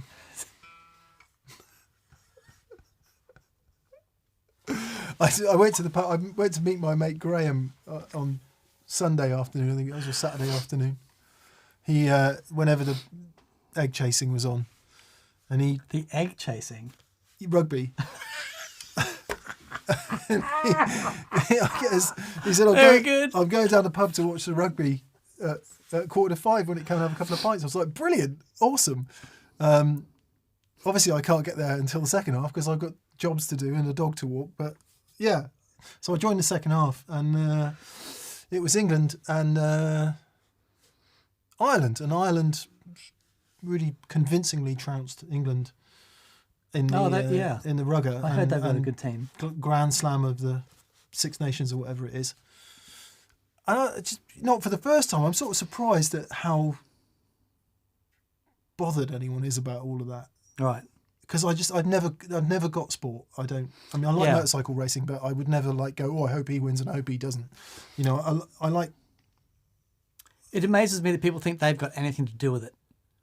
And I get, I suppose I understand the tribal nature of supporting a team and all of that. I get it psychologically, but I find it hard to understand. It's interesting. Because it's such a big part of a lot of American culture, right? And certainly here as well with soccer and stuff, but I've never understood it. I guess I can only put it in musical terms where I don't want that band to win and that one to lose.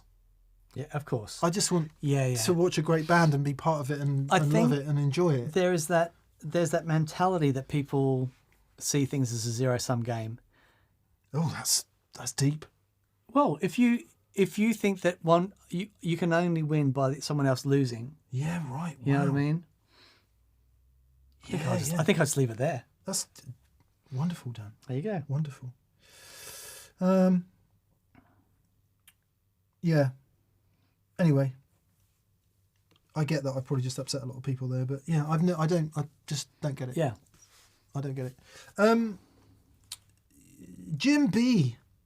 Hello, D&M. 2 words: bad monkey.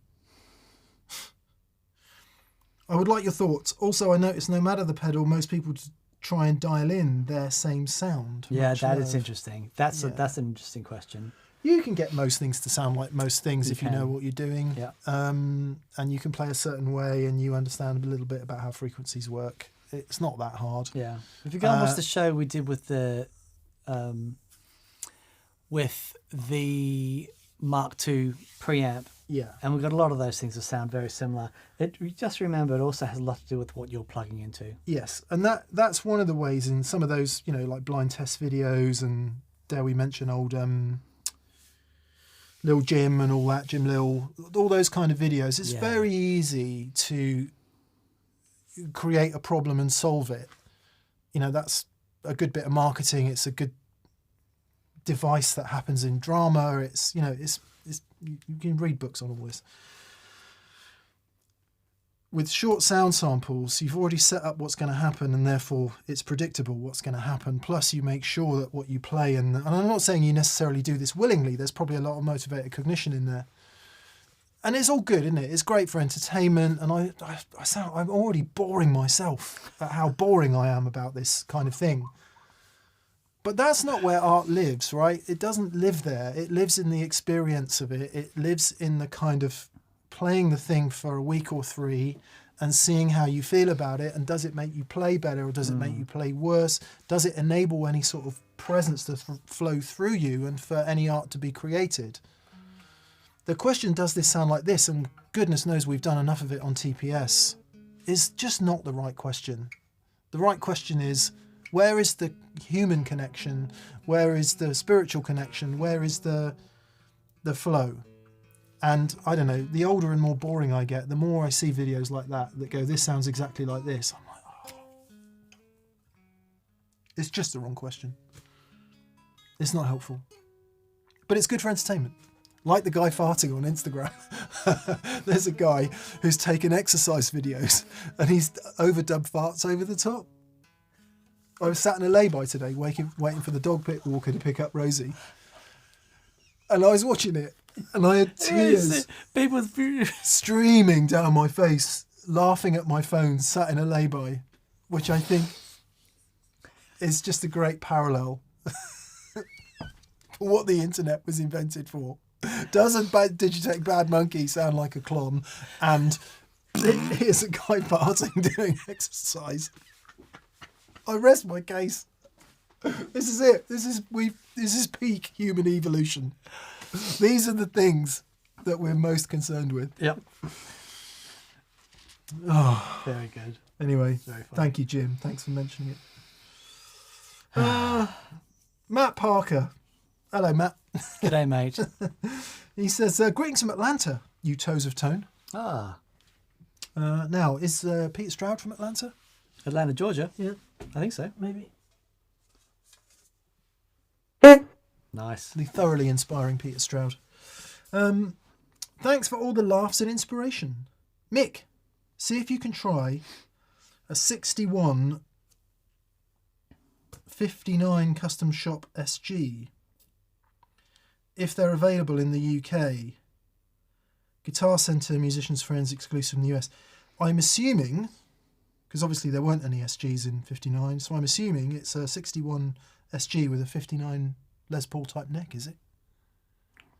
Must be. If so, thumbs up from me. So one of the really cool things about this here Murphy Lab is that that's what it is. Well, it's a 64, but it's basically, I mean, that neck profile is very similar to... Yeah.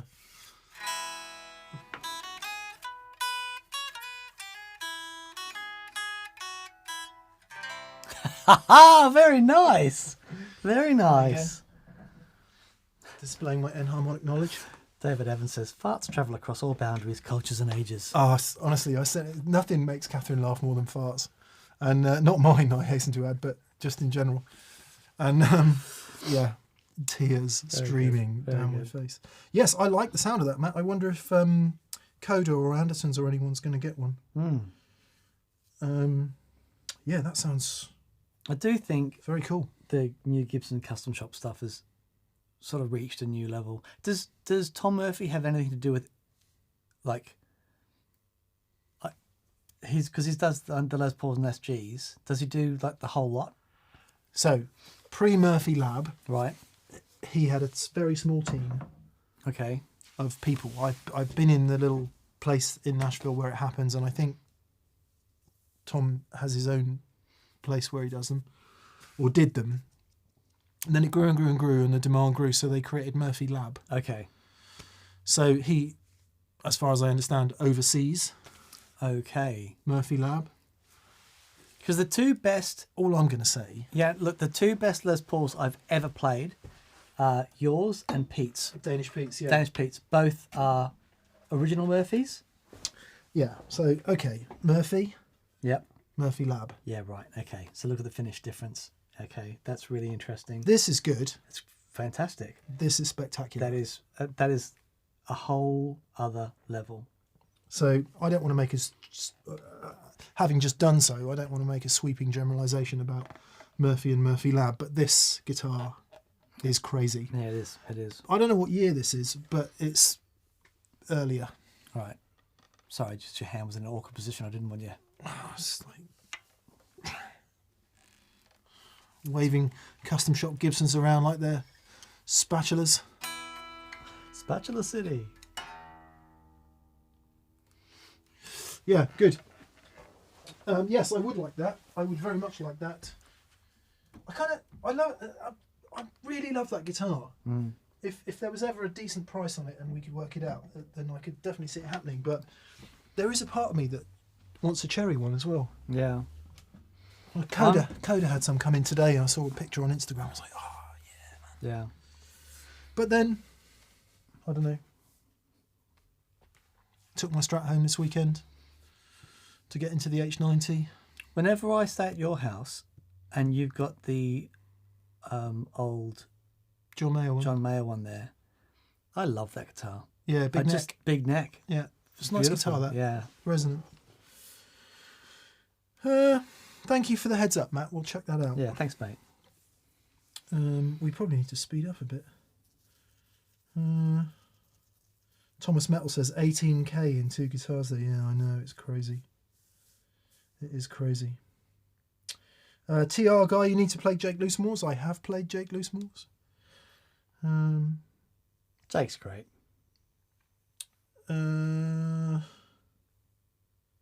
Yes. Stuart Rose says peak humanity is fart jokes, fame, folly and false comparisons. Yep, we're there. I guess we should feel good about it. Right, we need to hurry up. Sorry, okay. We've been yakking on tonight as usual. Gargantua says D&M. I got the band back together. Yeah, come on. 62 Strat, custom telly, Magnatone and a Mesa can do marvellous things. My question, what about a Mesa Cali Tweed or a Lazy J10?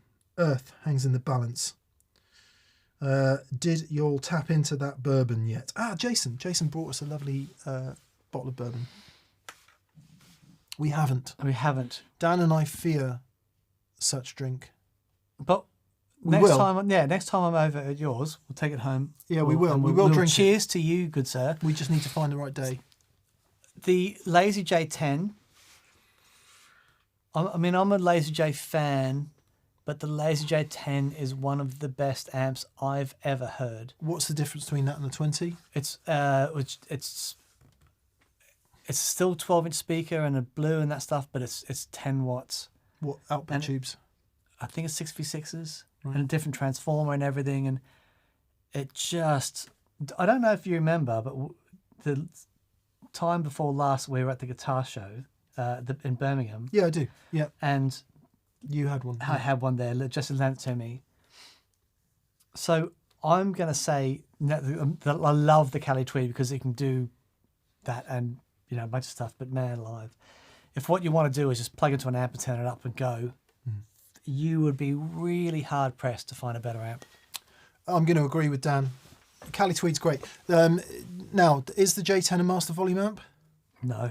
Okay, so if you want overdrive at lower volumes and you want to use the attenuator and all that, Mesa every day of the week. But if you're in an environment where you get to have that amp, with volume above half.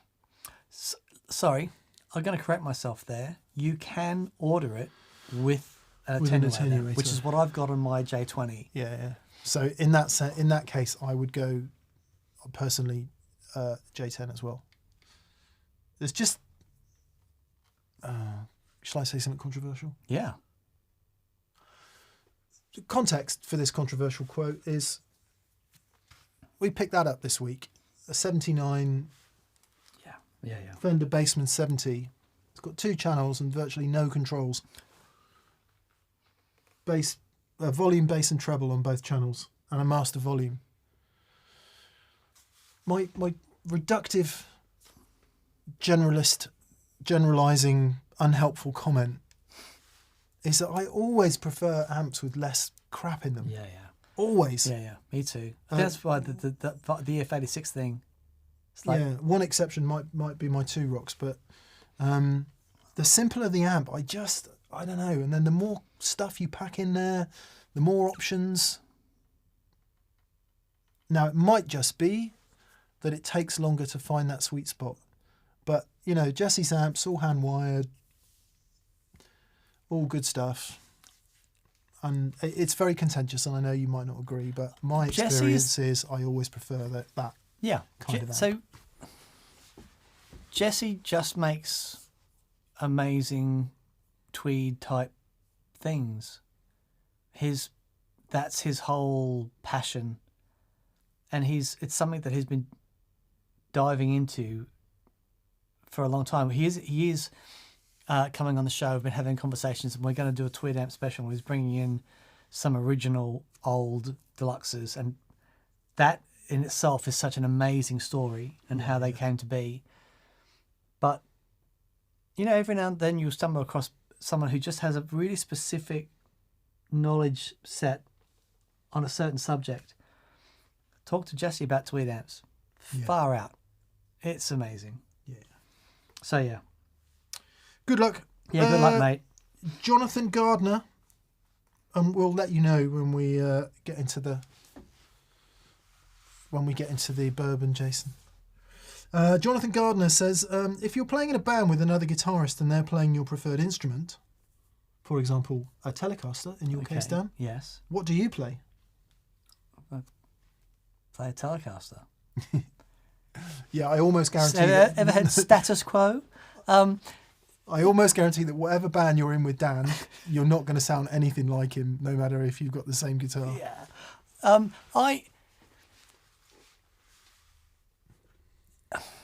Gibson. I'd take one of my Gibsons. Yeah, it depends. If what you want to do is have something contrasty, yeah, it's going to be. I'm hard pressed not to play a Telecaster. However, okay, my Junior. I was going to say I'll pick up the Junior. Would be your Junior, Yeah. wouldn't it? Because that's the other thing when I plug into that. It's like, Yeah. hello. I mean, Strat's totally home for me, but I am very happy on other guitars. Very happy. Yeah. Latterly, Lester, because I found one that I love. SG or 335, and I'm really happy doing most things on those guitars. So it's nice to have the change. Rodrigo Gaspari again. Hello, Dan, Rodrigo. time estimate for the gig rig isolators.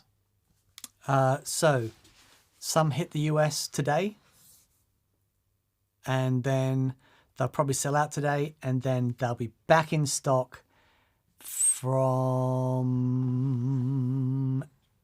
I think mid-April, and then we'll have a consistent supply of them.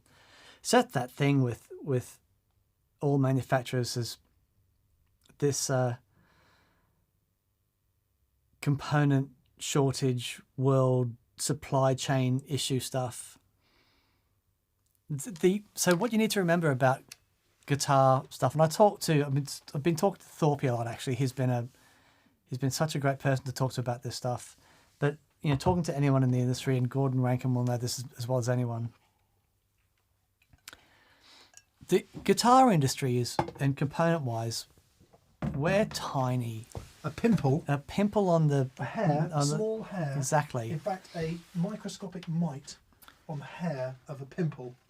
So you could get all Of a giant butt. the music manufacturers together. I'm going to play a minor chord. Okay.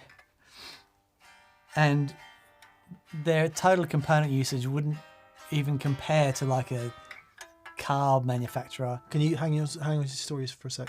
Sure. I thought it added a bit out certain of tune. poignancy.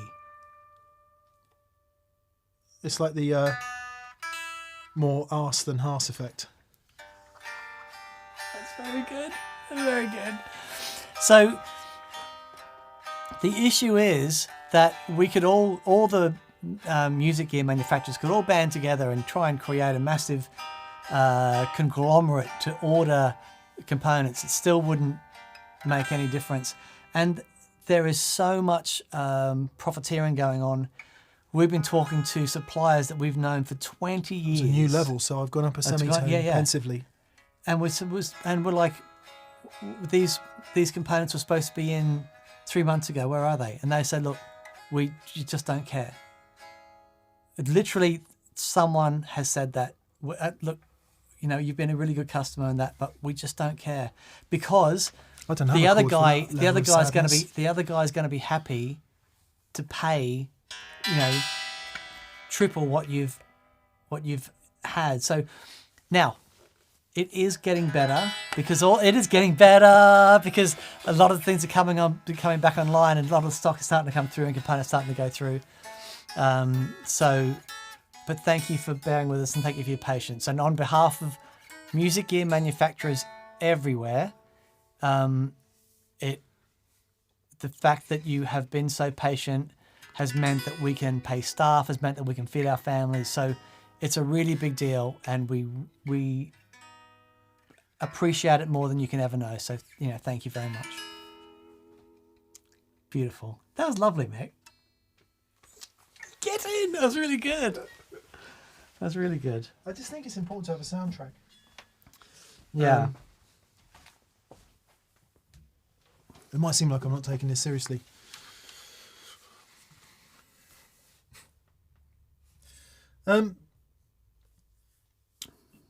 Saeed Lewis. Saeed says, what's your desert island amp? There are no amp techs, so once it breaks down, that's it. Oh, you mean it's an actual amp for a desert island? I like that. Yeah, the power supply, you know, we're assuming that you can actually turn it on. Deluxe reverb. The Joey Landreth Signature 2 Rock. Ah, you win. With the harmonic trem. Someone said, are we getting one? I think Joey's going to have one for Europe that will live here. Really? Oh, fantastic. Well, that was the idea. Whether that actually transpires or not, I don't know. Right. I miss Joey. Yeah, I do too. Or a Martin D28 probably would be a smarter choice. Yeah. Trouble is, you'd run out of strings, wouldn't you? You would, especially in that air, the corrosive nature of the sea air. And then, you know, trying to eat bark and stuff would take precedence over playing the guitar. Yeah, okay. Hot Rod Deluxe. Jordan Johns. Jordan, there's no question from you, so apologies if we've missed it. BV has said there isn't a question, so with apologies. Medieval Cookery with Arpad. G'day, mate. He's still banging on about 15-inch speakers. He says, my thing about 15s is 1x15 versus 212 and 2x15 in stereo versus a 412. Okay, interesting. We've got to find a way of doing this. Yeah. Now, of course, that amp probably would have come with a 2x15 cab. Or there would have been one available, because it's a bass amp, see. So there would have been one. You see them sometime come up on Reverb. Right. Okay. At the Silver Cone. Presumably. Sean Finch. Out of interest, does a thin line hollow body electric like Mix Casino have internal bracing like an acoustic? I'm enjoying your shows. It depends. So no. They're pressed laminates, aren't they? Yeah, so on a Casino or a 335, 335 is a bit different obviously because it's got the centre block, but it's a pressed laminate top that doesn't need to be braced because it gets its strength from the fact that it's opposing grains of laminate wood pressed together and arched to give it strength.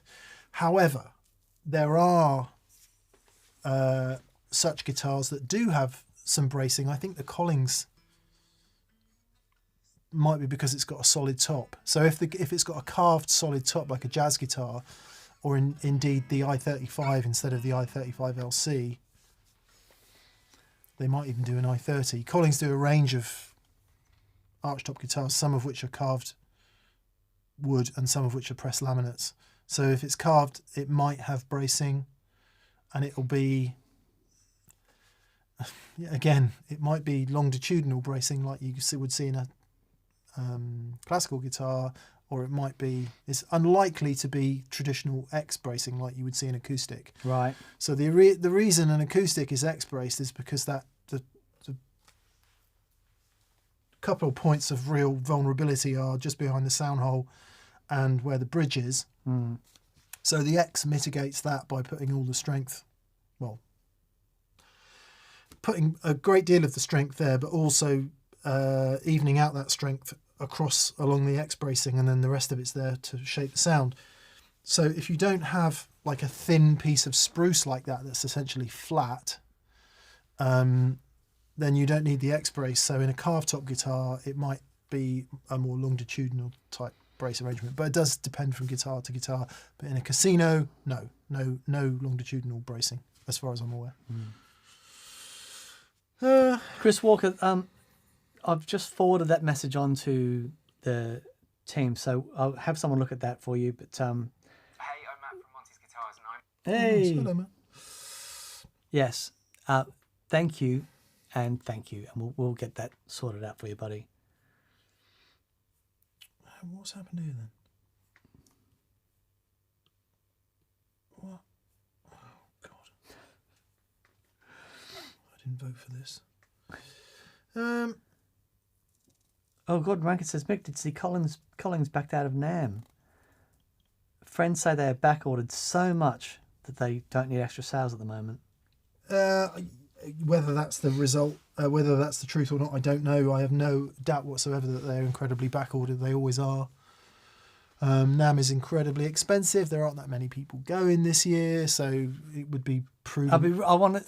I cannot wait to see your. Are you going to do like updates and that's through the? I'll do if I see something interesting. Yeah, I want to talk to the Diamond guys. I want to talk to the Digitech guys. very There's a good. couple stories that are sort of happening that it would be good to catch up on some of that. Man, I'm so bummed that I'm not going. I wish I was going to the Dallas Guitar Show instead. Yeah. Anyway, yeah, could be.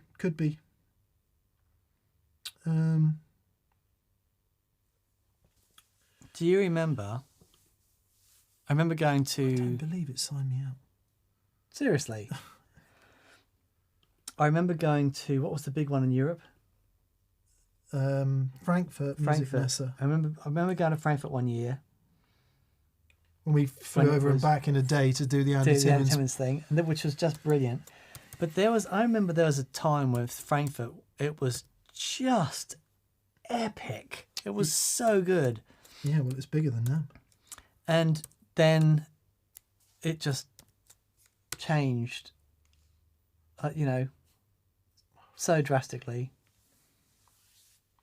But anyway, NAMM has always been really, really fun.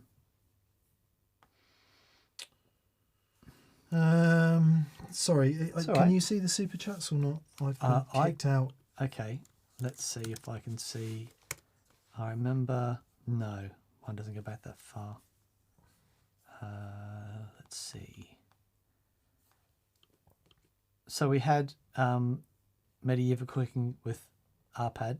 Yeah, I think it was the next one after that. That was the next one after that was, and I think it was only that one, wasn't there? There's only one left. No, there's more. Oh, was there? Okay, I don't have that. Let me see. That's okay. I think I'm Think in. there? Okay.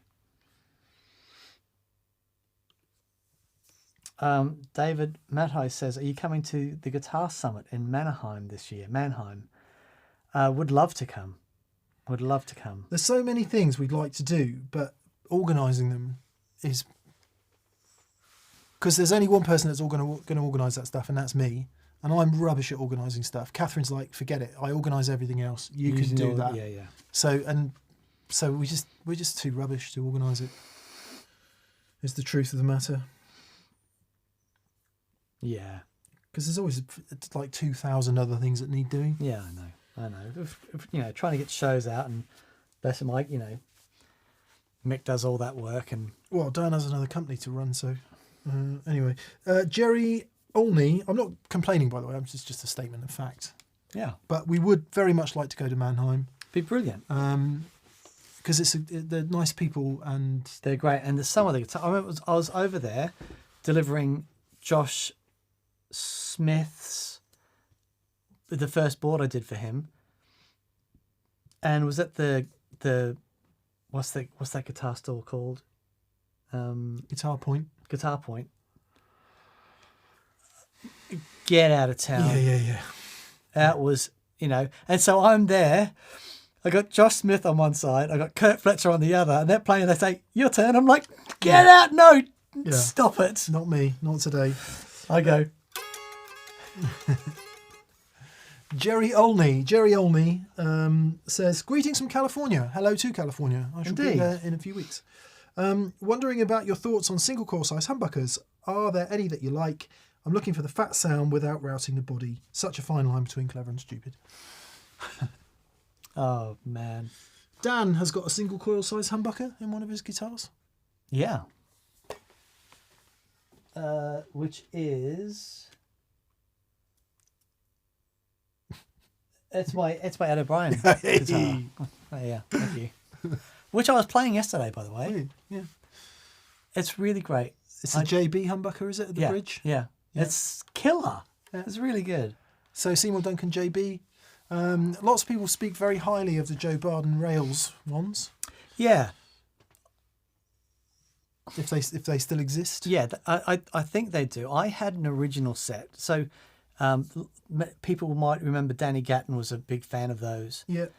And I think that in a Telecaster, that the rock tones I used to get out of that set were immense, but I really struggled for a traditional Telecaster sound. So I ended up taking them out. But they're their own thing. Bare Knuckle do a pickup called the Cobra, but I think it's a single coil, but it looks Stacked. like dual coil because it's a rail type. Yeah, not something we know very much about. I mean, everyone.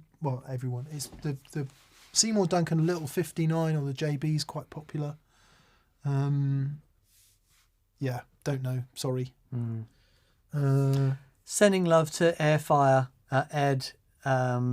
Ed's dog moved on this week, mate. So Mick and I are massive dog fans, and that's really upsetting. I'm really sorry to hear that, buddy.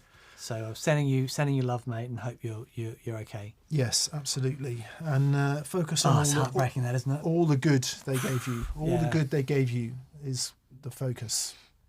Because by golly, do they give you good stuff. Oh, man, they the really dogs. do. And they don't ask anything back. Mine does. Sorry, they ask everything back. Everything back. Yeah. But it's so worth it. Yeah, good luck, Jerry. Simple answer would be Seymour Duncan JB. You're not going to go wrong with it.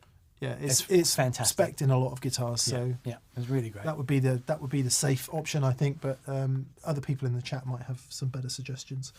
And last up today is Black Rock Nitro, who says, thanks both for the much needed context as a player. Thank you to Dan for the luthier episodes, which led me back to my hometown luthier and best guitar teacher, and to buy my first archtop, the Cooker Thorol guitars.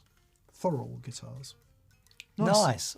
Well, first of all, what an honour to bask in the glory of the presence of one of the greatest guitar luthiers in the world. What Johnny does is true art. A master craftsman. So it was humbling to see him build that guitar and then to take that guitar home. Yeah. It's I've it's one of my most prized possessions. It's really, every time I look at it, I know I pick it up and play it. It's like, how does this guitar sound this good? It's amazing, and it's still continuing to develop and stuff. Yeah. It's just so beautiful. It's a joy. Yeah. We'll finish tonight from Justin Shrew. S-H-A-W, Justin Shrew. Last question tonight will be, Dan or Mick, do you have any advice for an intermediate player? Oh, that's a great question. I'll say we are all intermediate players. Yeah. Yeah, I do.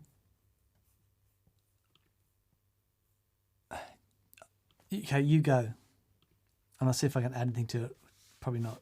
Focus on what you're doing right now and stop worrying about what you're going to be doing in a bit. There you go. All your attention on what you're doing right now. Yeah. And never change that. Yeah. Because this is the most important step you're ever going to take. Yeah. So, And the only one that matters. and what I'm going to do is just add a little bit of practical stuff that I've found most helpful.